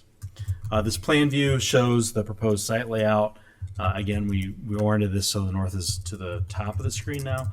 The building, car wash building, is located along Frontage Road, parallel to Frontage Road. The petitioner is proposing to maintain the 2 existing curb cuts that are on site, one that goes to Oak Grove Road and one that goes to Frontage Road. Car wash queuing and circulation will start at the southwest corner of the property and proceed around to the northwest corner. of the property. The existing sidewalk along frontage road will be maintained and a pedestrian connection to the interior of the site will be provided. The petitioner is requesting two variations. The first variation is in this section of the site plan, which is for a setback for the car wash lane. The requirement is 25 feet and 9.6 feet is proposed. This would, in essence, where this line is going to be is where the existing parking line is, up there at the current development at that location. It will be no closer than where that parking lot curb line is. The second variation is for one drying space versus two as required. This takes into account the hand drying operations, whereas where we would typically require the two spaces. Petitioners noted that there's no hand drying at this location, so that's why that request is for one. With regard to the comprehensive plan, it is designated, the property is designated as a regional commercial area. Service businesses benefiting from visibility and access should be within regional commercial areas. We want to ensure Butterfield Road corridor is resilient and that commercial uses in the area have a regional draw. The Planning and Zoning Commission considered this petition at their May 4th meeting and found that the standards for a special use and the two variations were met and recommended approval of the petition. Mayor and Council, I'm happy to answer any questions. We have the petitioner here as well tonight. Thank you. Thank you, Stan. Audience comments or questions? Council comments or questions? Martin? So those of you that still need additional municipal continuing education credits, I won't go through the standards for special use. While I'm sorry to see the food and beverage revenue go away by losing a restaurant, frankly, this is a pretty good spot for a car wash if you're going to put a car wash somewhere, and it is a permitted special use. I don't have any issues, and I won't go through the standards for granting a special use again. I think all that makes sense, particularly in this location on Butterfield. But with respect to the variation standards, and I know you were asking, that's 2812090G. Stan, this is unfair because I didn't raise this earlier, but can you speak a little bit further to why strict compliance with the provisions would result in practical difficulties or particular hardship for the subject property owner? I understand that the configuration of the lot is somewhat non-standard, but is that really the issue? What's behind the variation requests and the support for them? I think we would request the petitioner to come in and address that. Okay.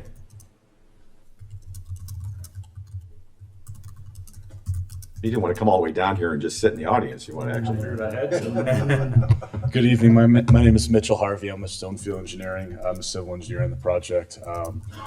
With me, we have our development team. Hi, Evan Gertis here on behalf of El Car Wash. Stu Weiss, Rod Friedman, attorney for the petitioner. So the two variances we're requesting, they kind of go hand in hand. I'll start with the drying lane. Really, that is not needed for the operations of this car wash. They spend a significant amount of money in their equipment package, and so the idea is the blowers on the back end of the exit of the tunnel are really getting all the water off and from a lot of those hard-to-reach places. So we didn't see a need or desire to have that second drying lane if it's not going to be used by anybody drying. The green space, kind of difficult to tell on this one, but where the drive-through or the stacking lane kind of bubbles out to the east, that's the only strip of where we're in that green belt buffer. So there's a 25-foot green belt requirement on all road frontages. This lot is extremely unique because it has 3 road frontages. You think of your typical rectangular lot, residential commercial lot, front street, side yard, rear yard. This one actually has 3. So we're being squeezed down in the east-west and then north direction by that 25-foot buffer. And instead of try to go more into that buffer to get a second drying lane that's largely going to be unused, we really wanted to maximize as much of those buffers as we could get. So that's why we're kind of keeping this site as condensed as possible and really just trying to do the minimum variance request just based on the existing conditions of the site. That's all I got on that one. Okay, so basically on the drying spaces, it's just you don't need it. We don't need it. Okay. We don't have any. It's not a hardship. It's just there's no need for it. Okay, understood. Thank you. And the other one looks to me like it may actually improve the traffic flow on the site a little bit by the way it's configured. Would that be roughly accurate? Yeah. So it's that It's the stacking lane there, right there. Right. So that's where it is there. So it makes it so it's a little bit easier to maneuver into the entrance of the tunnel wall. All right, that's what I was getting at. That's a good offsetting reason, in my opinion. Okay, thank you for walking me through that. While you're up here, I'll see if any of my colleagues have any other questions, but I wanted to go through that because variations are always something that we're not supposed to consider unless there's either the particular nature of the property doesn't allow strict compliance, or there's some other external factor. In other words, it can't be a self-created harm. So I just wanted to go through that and understand a little bit better the rationale for the variances. I appreciate it. Thank you. And if we go back a few slides, I know it's not one of the strict compliance items for a variance, but if you look, could you go to the aerial by chance?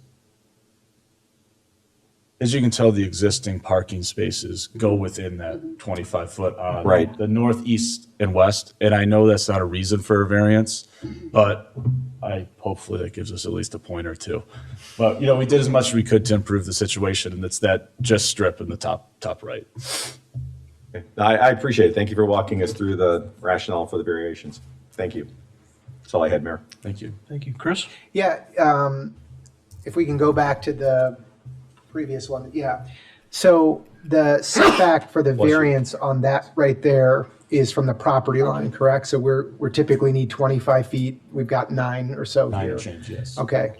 I mean, to me, the fact that that the property, the green space sort of angles out and provides additional buffer seems like, I mean, we're sort of splitting hairs there, but Right. I understand it needs to be asked. I have no issue with that. And there's a street there. And then right. And then I'm sure this is the case, but I just feel like I have to ask, is the idea that we want 2 drying lanes have anything to do with safety, or is it purely just traffic flow?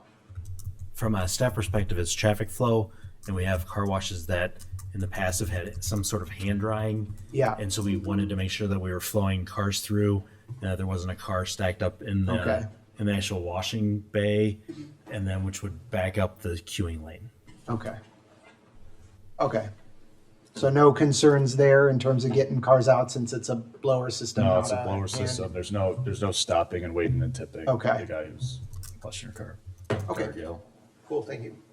Thanks, Mayor. Mike? Yeah, so I had a couple questions that were in the council questions. One related to, as a car was exiting the building, potentially having to stop and wait for traffic to clear to turn onto the frontage road, turn out onto the drive to the frontage road, and that could back things up inside the building. But response came back that you didn't have any concerns about that. So could you? No, we didn't have any concerns about that. And kind of the thing about car washes is the operation is generally metered by the point of sale, which is on the east side. So a lot of our members are actually, or a lot of our customers are members. So you go in and you hit that point of sale, and it has a license plate reader, and it reads your license plate, and it keys into your membership, and then the arm opens. But what it's also able to do is keep that arm down for when the car wash is backing up, which rarely happens.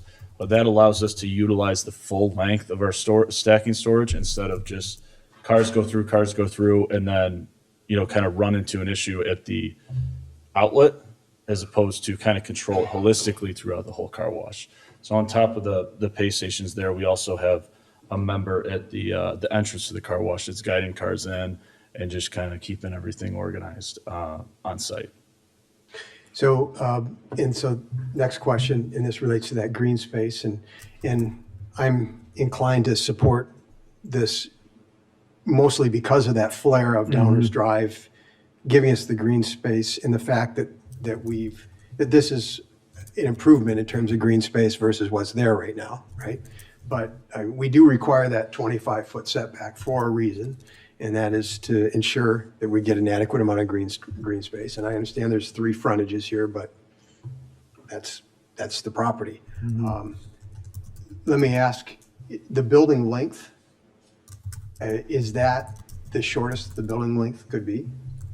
This is really as short as is an ideal car wash for El Car Wash. We have gone slower, and the issue in the more northern climates like Michigan is you need a little bit more time through that wash to get the salts off.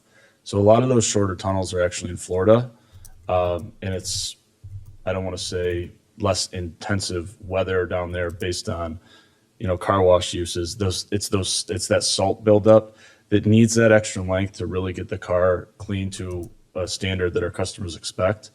So we always try to shoot for a longer tunnel because it just provides a better wash. And really, with the respect to the three sides of the green belt, we felt this was a good medium where we could get it long enough to still be functional on our end, but not being egregious and coming in here and asking for variances on three sides and trying to max it out. Because ideally, we would love a 150-foot tunnel. That would be our ideal tunnel. Got it. What is this? 120. Yeah, so I think this is another, in terms of reasoning, unique circumstances, for it to really be effective, this is kind of what you needed. And the lot's kind of a square lot too. So I started thinking about how else would you configure this, but it doesn't matter how you turn it. Yeah, right? it's a rectangle and a square. We have the same kind of restrictions. So I'm inclined to support this. I believe that they've met the standards. Thank you. Thank you. What else? All right, I'm still thinking this through myself. Nothing against you guys, but the rules are there on purpose, and we try real hard to make it not sort of self-inflicted, which it kind of feels a little bit like. Would there be any reason not to have an operational requirement to not have any hand drying? I guess I can't speak for him on our end. I'm talking about you guys. So I don't think that would be an issue whatsoever on your end. Our current car wash operations do not have any hand drying. In the future, if this car wash was ever sold, could they come back and pursue a variance request for it if they do hand drying? As long as the car wash is here, we don't have hand drying. It gets sold 10, 20 years from now. Yeah. Is that going to be something that they could at least pursue with you guys, that opportunity? Amendments can be pursued. Okay, so The issue I have though is that they may seem insignificant, and probably we would all sit here and agree they are. But the purpose is not generally not sort of do we kind of think they're insignificant. The purpose is why are they what's the root cause of them, and I'm struggling with that a little bit. I think on our end, we would be agreeable as long as it could be amended in the future to have an operational restriction on hand drying. Yeah, okay. We're not voting tonight. I'm still kicking it around. Anything else? Yep, go ahead. Sure. Sorry, Mayor, Commissioners. I would note that one of the concerns that was raised before the Planning Commission was the amount of room that was for stacking. And there was a lot of thought that was put into how much stacking could go into cars that were waiting. Any requiring 2 spaces for drying, which isn't used, would push the building in such a way that it would actually conceivably reduce stacking going in. And so, the real concern was making sure that there was not going to be any overspill from cars coming into the site. Yeah, I understand the logic, and it makes a lot of sense. Anything else? Dave, you get something? I think we have some direction there, and that ends our first reading, Mayor. Okay, thank you. Thank you, guys. Thanks for your time. Thank you. Thank you. Item 9, Attorney's Report. Thank you, Mayor. Only 2 items to present tonight. The first is an ordinance authorizing a special use for 5145 Washington Street to permit a dental office on the first floor of an existing building. And the second is an ordinance authorizing a special use for 1341 Butterfield Road to permit the construction and operation of a car wash with variations. Both of these items will be on the next active agenda. Thank you, Mayor. That is all. Thank you, Enza. Back to Dave, Manager's Report. Thank you. We have on tonight's Manager's Report agenda our monthly priority action item update. This is the May edition. This, of course, is the council's work plan. And the plan includes 18 projects, as you can see here on this Gantt chart for the schedule. I'm pleased to report that 14 of those projects are ongoing. 1 project has been completed.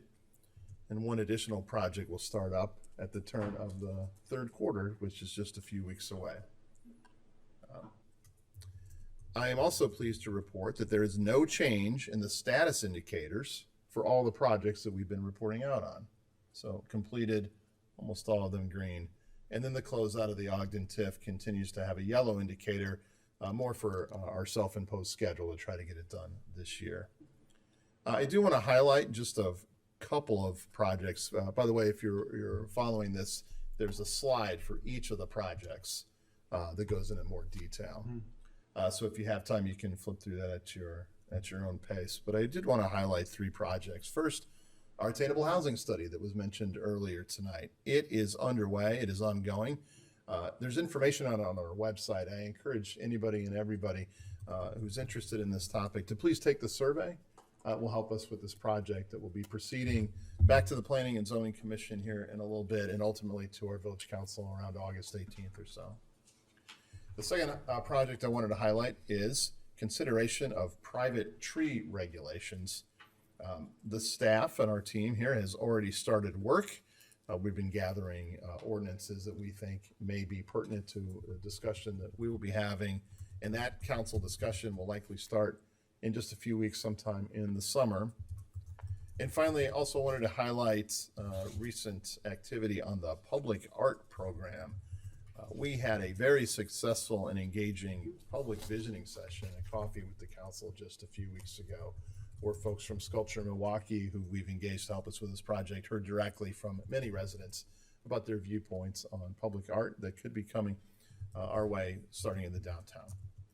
So that's a brief overview, and I'm happy to answer any questions on any of the projects that are presented tonight. Thanks, Dave. Anybody got any questions? Need additional information? Okay. That is our report. Thank you. Thank you for that. Item 11, council member report outs. Opportunity for council members to report out on goings on in the community, other efforts or activities or groups that they want to highlight. So we'll start to my left. Tammy?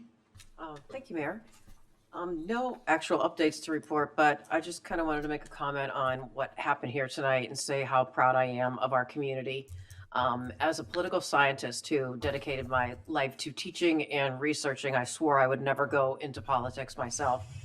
But if you all remember from my first unsuccessful bid for a position on the council, one of my key drivers was when I saw a post from EQDG, and it was involving the whole issue of the unwelcomeness toward members of the trans community, and in particular the drag queen bingo. And I know that this is only a very small part of what we do here in council. And as you saw tonight, it's mostly looking at pictures and trying to pretend you're an engineer and really trying to work through matters that affect your lives on a daily basis. And I'm glad I ran, but the motivating force was to make sure that the community that I chose to move to and plan to continue to live in was welcoming. I have many friends and family members who are members of the queer community, and I am sure that they would be proud of what happened here tonight. And I just want to commend and thank everybody for your care for each other. And love of neighbor is one of the things that transcends religious beliefs and transcends ideologies. And it's something that I truly believe exists here, and I hope it stays that way. And I thank you, Mayor, for maintaining your commitment to declaring June Pride Month and the firmness of your convictions.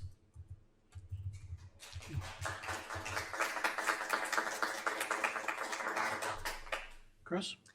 Thank you, Mayor. I too was so happy to see the folks who came out tonight. I do have a few things I want to add to that, and Tammy very well said. A proclamation is a simple and powerful reflection of who we are as a village. It puts on record that a group of people matter here. Pride proclamations exist because the LGBTQ plus Americans have been historically marginalized, denied employment, denied housing, denied the right to marry, denied the right in many places to simply exist without harassment. This is not ancient history. LGBTQ plus Americans still face discrimination today, and in many places that discrimination is intensifying, not receding. Recognition from local government is one of the ways a community says, not here, not in this village. One of our core values is to be a safe and welcoming village. That's not a slogan. It's a commitment, and it has to mean something when it's tested.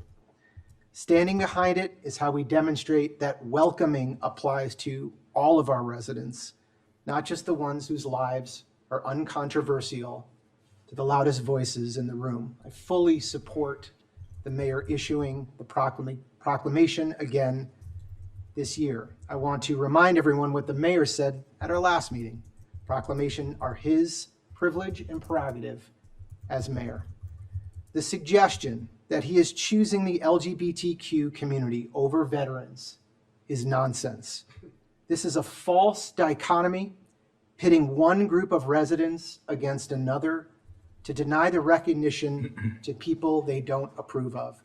This is a wedge tactic, and frankly, it's insulting to veterans, which we saw an example of that at our last meeting.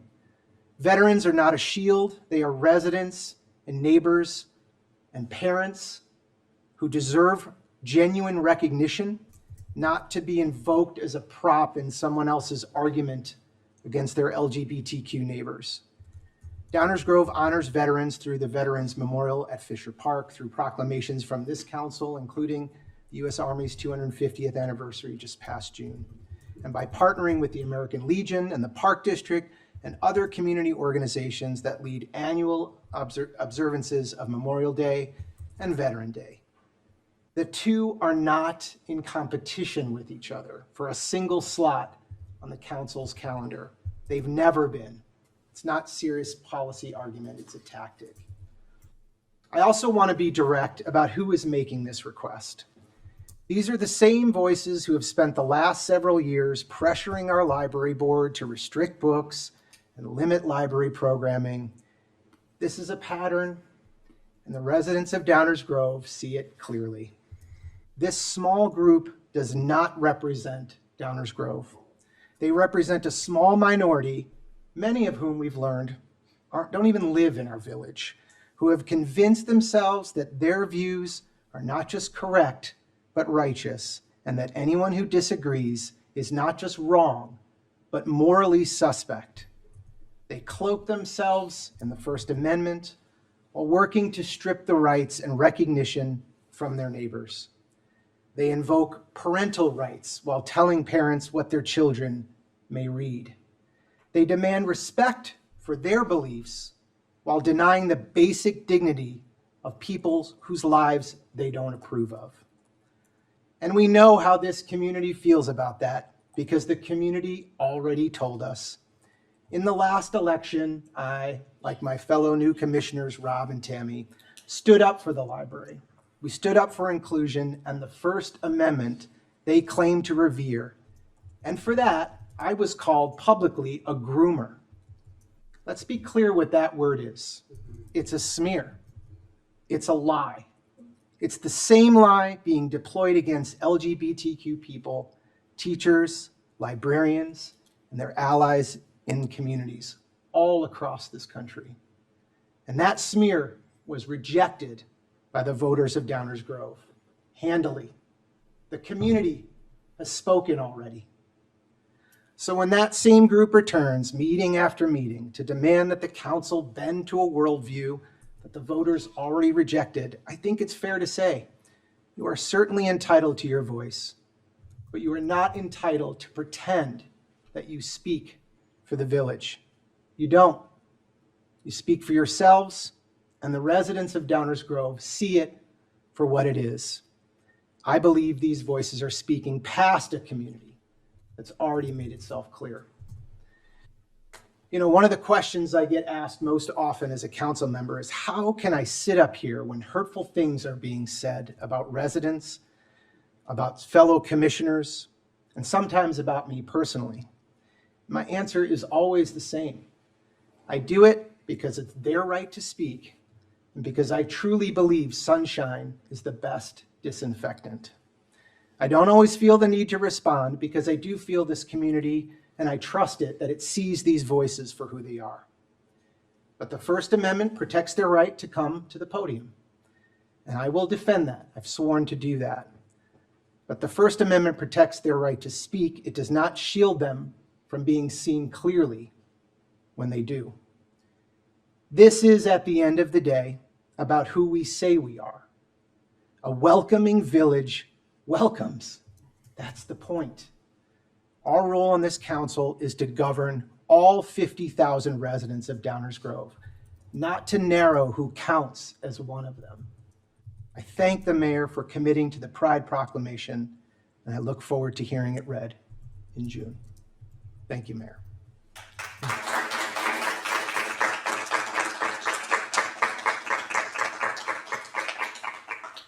Martin? Thank you, Mayor. First of all, on that topic, I have maybe a harsher take on this because the first Pride Proclamation was in 2022. And then there was one in 2023, 24, 25, and here we are in 26. And in between there was an election. There was an election for mayor, if I recall. So I find it somewhat inviting political theater and more than a little bit disingenuous to even raise this now. Quite frankly, we have a lot of work to do on other topics, and it's not just pretending to be engineers, as you know. The last couple of years, we were working, our staff were up to the bone on a lot of really important projects. Only a few were talked about tonight. And I'm buoyed and proud of my colleagues for their statements, but the whole thing was disingenuous and political theater in the first place. Let's just call it what it is. It is absolutely, and always has been, a complete mayoral prerogative to issue proclamations, period. So, Mayor, I support what you're doing, and I won't repeat all the eloquent, passionate words of my colleagues, and I'm sure there's some more coming. But I'll just point out, I call BS when I see BS. Having said that, we do also have, speaking of veterans, Memorial Day is coming up, and of course, there's a couple of ceremonies that residents of Downers Grove can participate in, as Commissioner Gil Martin said, to show their support for those members of our armed services, particularly those who have made the ultimate sacrifice. Our own Alexander Bradley Burns Legion, American Legion Post 80, has an annual parade that will be on Memorial Day, in case you were asking, starting at 10:45 a.m. Always starts down by Pete's and kind of comes down the street and ends up in Fishel Park. And then there is always a very moving ceremony, which many of us have participated in over the years, in Fishel Park, honoring the members of the armed forces, and particularly those who did not come home. That's where I know a number of us will be showing our support for those who made the ultimate sacrifice. And I would encourage all Downers Grove residents to come as well. If you have, please come again. If you haven't, and it's really something that you should participate in. I do not have any downtown management report to share with my colleagues. I look forward to maybe having something later, other than I think I said last time, the wine walk was a huge success, sold out, everything was great. Love everybody who came downtown, even from far away, to sip, shop, and enjoy and stroll. I think that was the third S. Careful. Well, I know, if I spoke any faster, I might have had to been bleeped there. And he was on a roll too. I do have to say that the excitement is so palpable that there are only 37 days left of Rotary Grove Fest. And all I would say, lastly, Mayor, is to you and my colleagues and to everyone in Downers Grove, please have a safe and reflective Memorial Day. Thank you. Thank you. Mike? Yeah. Congratulations to all of our North and South High graduates and graduates to the other schools they may go to. Pretty festive time. And as I reported last week, last meeting when I reported out about a recent workshop, District 99 workshop meeting, and some of their focus coming up. And one of the things they're focused on is, and have been focused on, is belonging. And it's something that our students our school communities are focused on, and I'm just so proud to be part of a community at large that also celebrates belonging. So I have a bit of a proclamation to make my own, and that is that Pride Month is going to happen next month, whether there's a proclamation here or not. And maybe that's something worth noting. And I'm, once again, very proud to be part of a group and want to thank the mayor personally for making the proclamation that acknowledges the importance of Pride Month to so many of our residents. I want to thank all the residents who showed up tonight, those that are still here and those that went home. Really wonderful words. I was so moved by the students who came forward. Just the courage that took. It really, I was really touched. And our students here in Downers Grove, they just never fail to amaze me how strong, and it's just awesome. So, and then lastly, just like to remind everybody, if you're a Christian like I am, you know, love will always win. And so I love you guys, love all of you. And let's just keep killing them with kindness. Thank you, Mayor. Thanks, Mike. Rob? So mine's a little more housekeeping tonight. We talked today about water mains. So just a reminder, we still have over 1,000 people that have not responded to the lead pipe replacement project. Over 1,000 homes haven't responded, which means we're tearing up the street. Hopefully, we get some more responses here. Nice to save a few bucks in the budget for not having to do unnecessary work. So that's an important reminder. Another library-related item is the library is doing, as part of the A250, is they're doing an art project with self-portraits for the 250th anniversary. It's going to be an art installation at the library, and they're inviting residents to participate. They've asked us to participate, so you will be getting the world's best, worst stick figure from me. Be exciting. Have you talked to Sculpture Milwaukee? Not yet. I'm holding out. I'm trying to negotiate. Ron's Rob.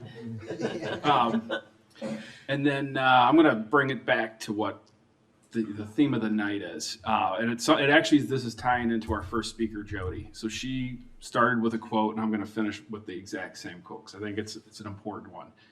And it's said by a few very famous people, but it's equal rights for others does not mean fewer rights for you. It's not a pie. That's where I'm leaving it. Thanks, Rob. Leslie?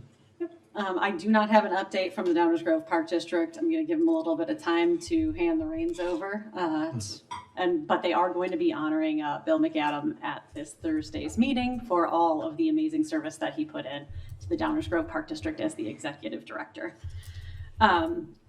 I said plenty last time, so I'm not really going to say too much.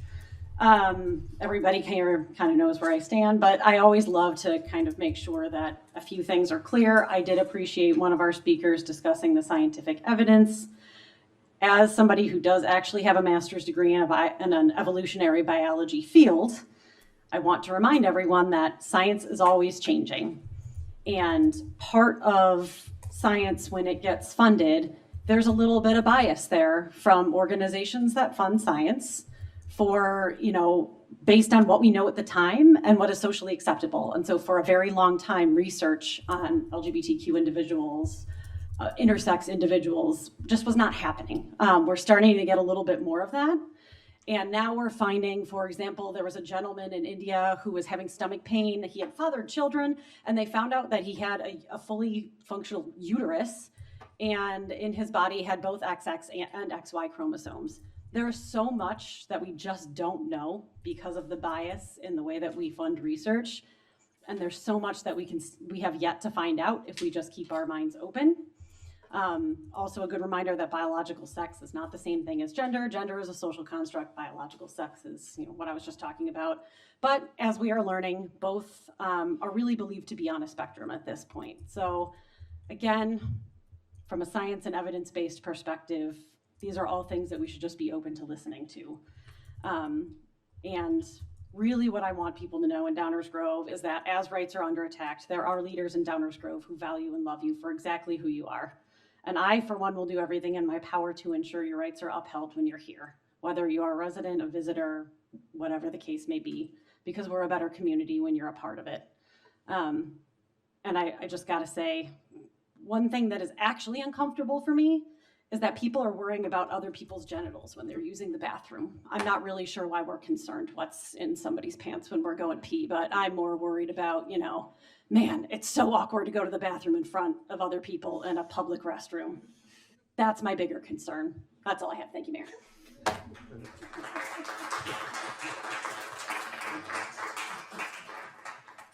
Thank you all. Mayor's report tonight does have a couple items on it. But I want to start with, I've got two things I'm going to add, one at the beginning and one at the end, just a little bit of privilege. I wasn't expecting this, I got to tell you all. I obviously missed the memo. I thought I was pretty clear over the last week or so about things and frankly was surprised. So I don't have anything prepared to say. But I want to make a couple things really clear, and that is one of the things the mayor does is tries, every mayor, not just this one, tries to set a tone and create an environment that he hopes is conducive to whatever he's trying to accomplish, he or she's trying to accomplish. And that's what's behind all of my proclamations. And, I'm not going to try and get into some of the details because I think they speak for themselves on the paper I write them on. But in my view, every single citizen of the United States is two things: constitutionally protected and a child of God. That's it. And maybe that's not what elected officials are supposed to say exactly, but it's what drives me. And so when I see situations that I believe are continuous or systemic or as a structure of the way we collectively are operating as a group that I think are inappropriate, I try and tack the sails a bit. I can't make anybody be nice. And you've seen me not be nice to Chris. But I can sit here week after week and say what I think is right and try and highlight the behaviors that I think we should all try and embrace and all find in ourselves. And so that's it. That's the bottom line. And so when there are parts of our community that are regularly disenfranchised or put out in some way, I got to highlight that and talk about how I think it's wrong. And frankly, the reaction that we've seen, somebody asked me last week, I'm going to paraphrase poorly, but is it still necessary? And I thought, yeah. Did you not listen to the last meeting? Yeah, it is. And I think it's that simple, guys. It's probably not for many people who come from a different perspective. We all have our own lens. I'm just trying to give you a little more insight into mine. Our job here is to ensure that the people in Downers Grove, the residents and the guests in Downers Grove, all enjoy the same respect from each other and the same rights and the same privileges of each other. And we can't make people do that anymore than we can make everybody follow, all 18,000 parcels follow every bit of the code.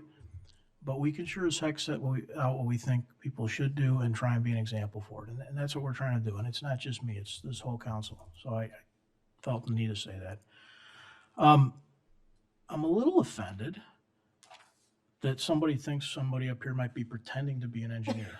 Except Bob. Sorry. Just saying. Rewind. Kind of stuck a nerve there a little bit. All right, so we do have two items on the mayor's report. I've got one thing I'm going to say for the end. We have two items on the mayor's report. We have two resolutions. Rosa, would you please read the first resolution? Yes, Mayor. A resolution reappointing members to village boards and commissions. Whereas pursuant to Section 2.53 of the Downers Grove Municipal Code, the Village Council of the Village of Downers Grove has made the following reappointment to village boards and commissions. Now therefore be it resolved that the Village Council of the Village of Downers Grove does hereby confirm the following reappointment. Library Board of Trustees, reappoint Barnali Kuntia to a 4-year term expiring August 31st of 2030. Thank you. As you may know, we have had several vacancies, and then we now have also an expired term. So we're in the process of filling those positions on the Library Board of Trustees. This first resolution has to do with reappointing a member to a full term. The next resolution has to do with appointing new members to partial, uncompleted terms. Are there any comments from the council on this? Chris, go ahead. Yes, thank you for your continued service, Barnali. Agreed. Thank you. It's too late now. All right, somebody want to move that resolution? Yeah, Mayor Barnett, I happily move to adopt Resolution 2026-11251, reappointing members to village boards and commissions as presented. Second. Rosa, please call the roll on that.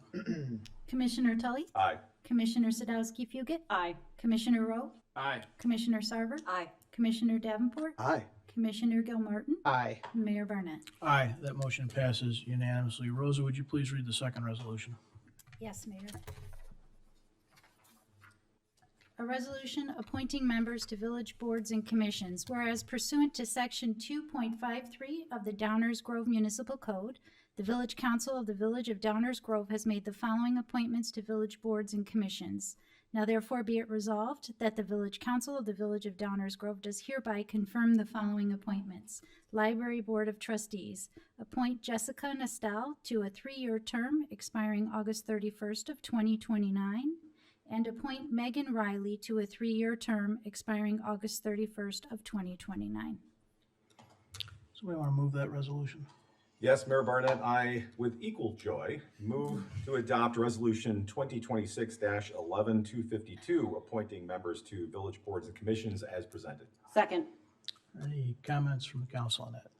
Martin, please. I just want to echo what Chris said. I was going to wait until now to do it, but I want to first thank my council colleagues and the mayor for going through the process of identifying both returning and new outstanding candidates to serve our library board and the community more broadly. And for those of you that are here, thank you very much for your service, your continued service, and your future service.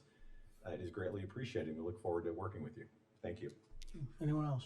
Leslie, Just go want to ahead. echo my thanks to all of those who are going to serve, but also to all of those who applied.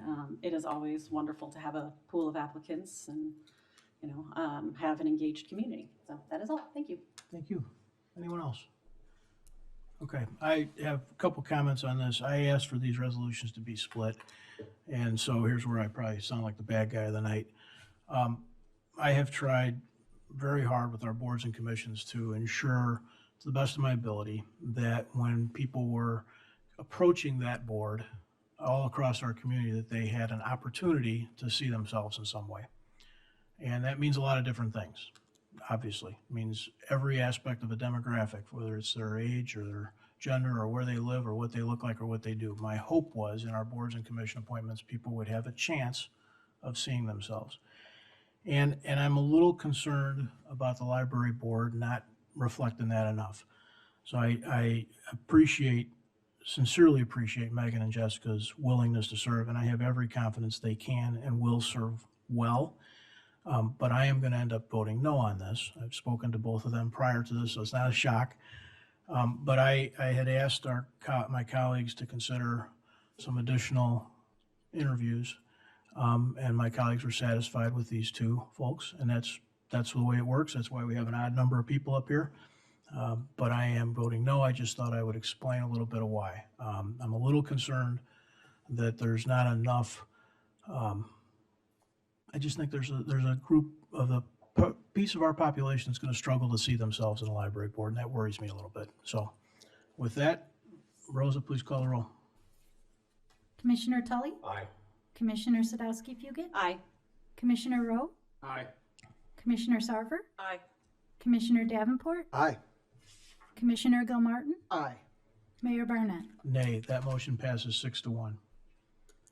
And truly, despite that, thank you all for being willing to serve, and for those that have served. I see you, Dave.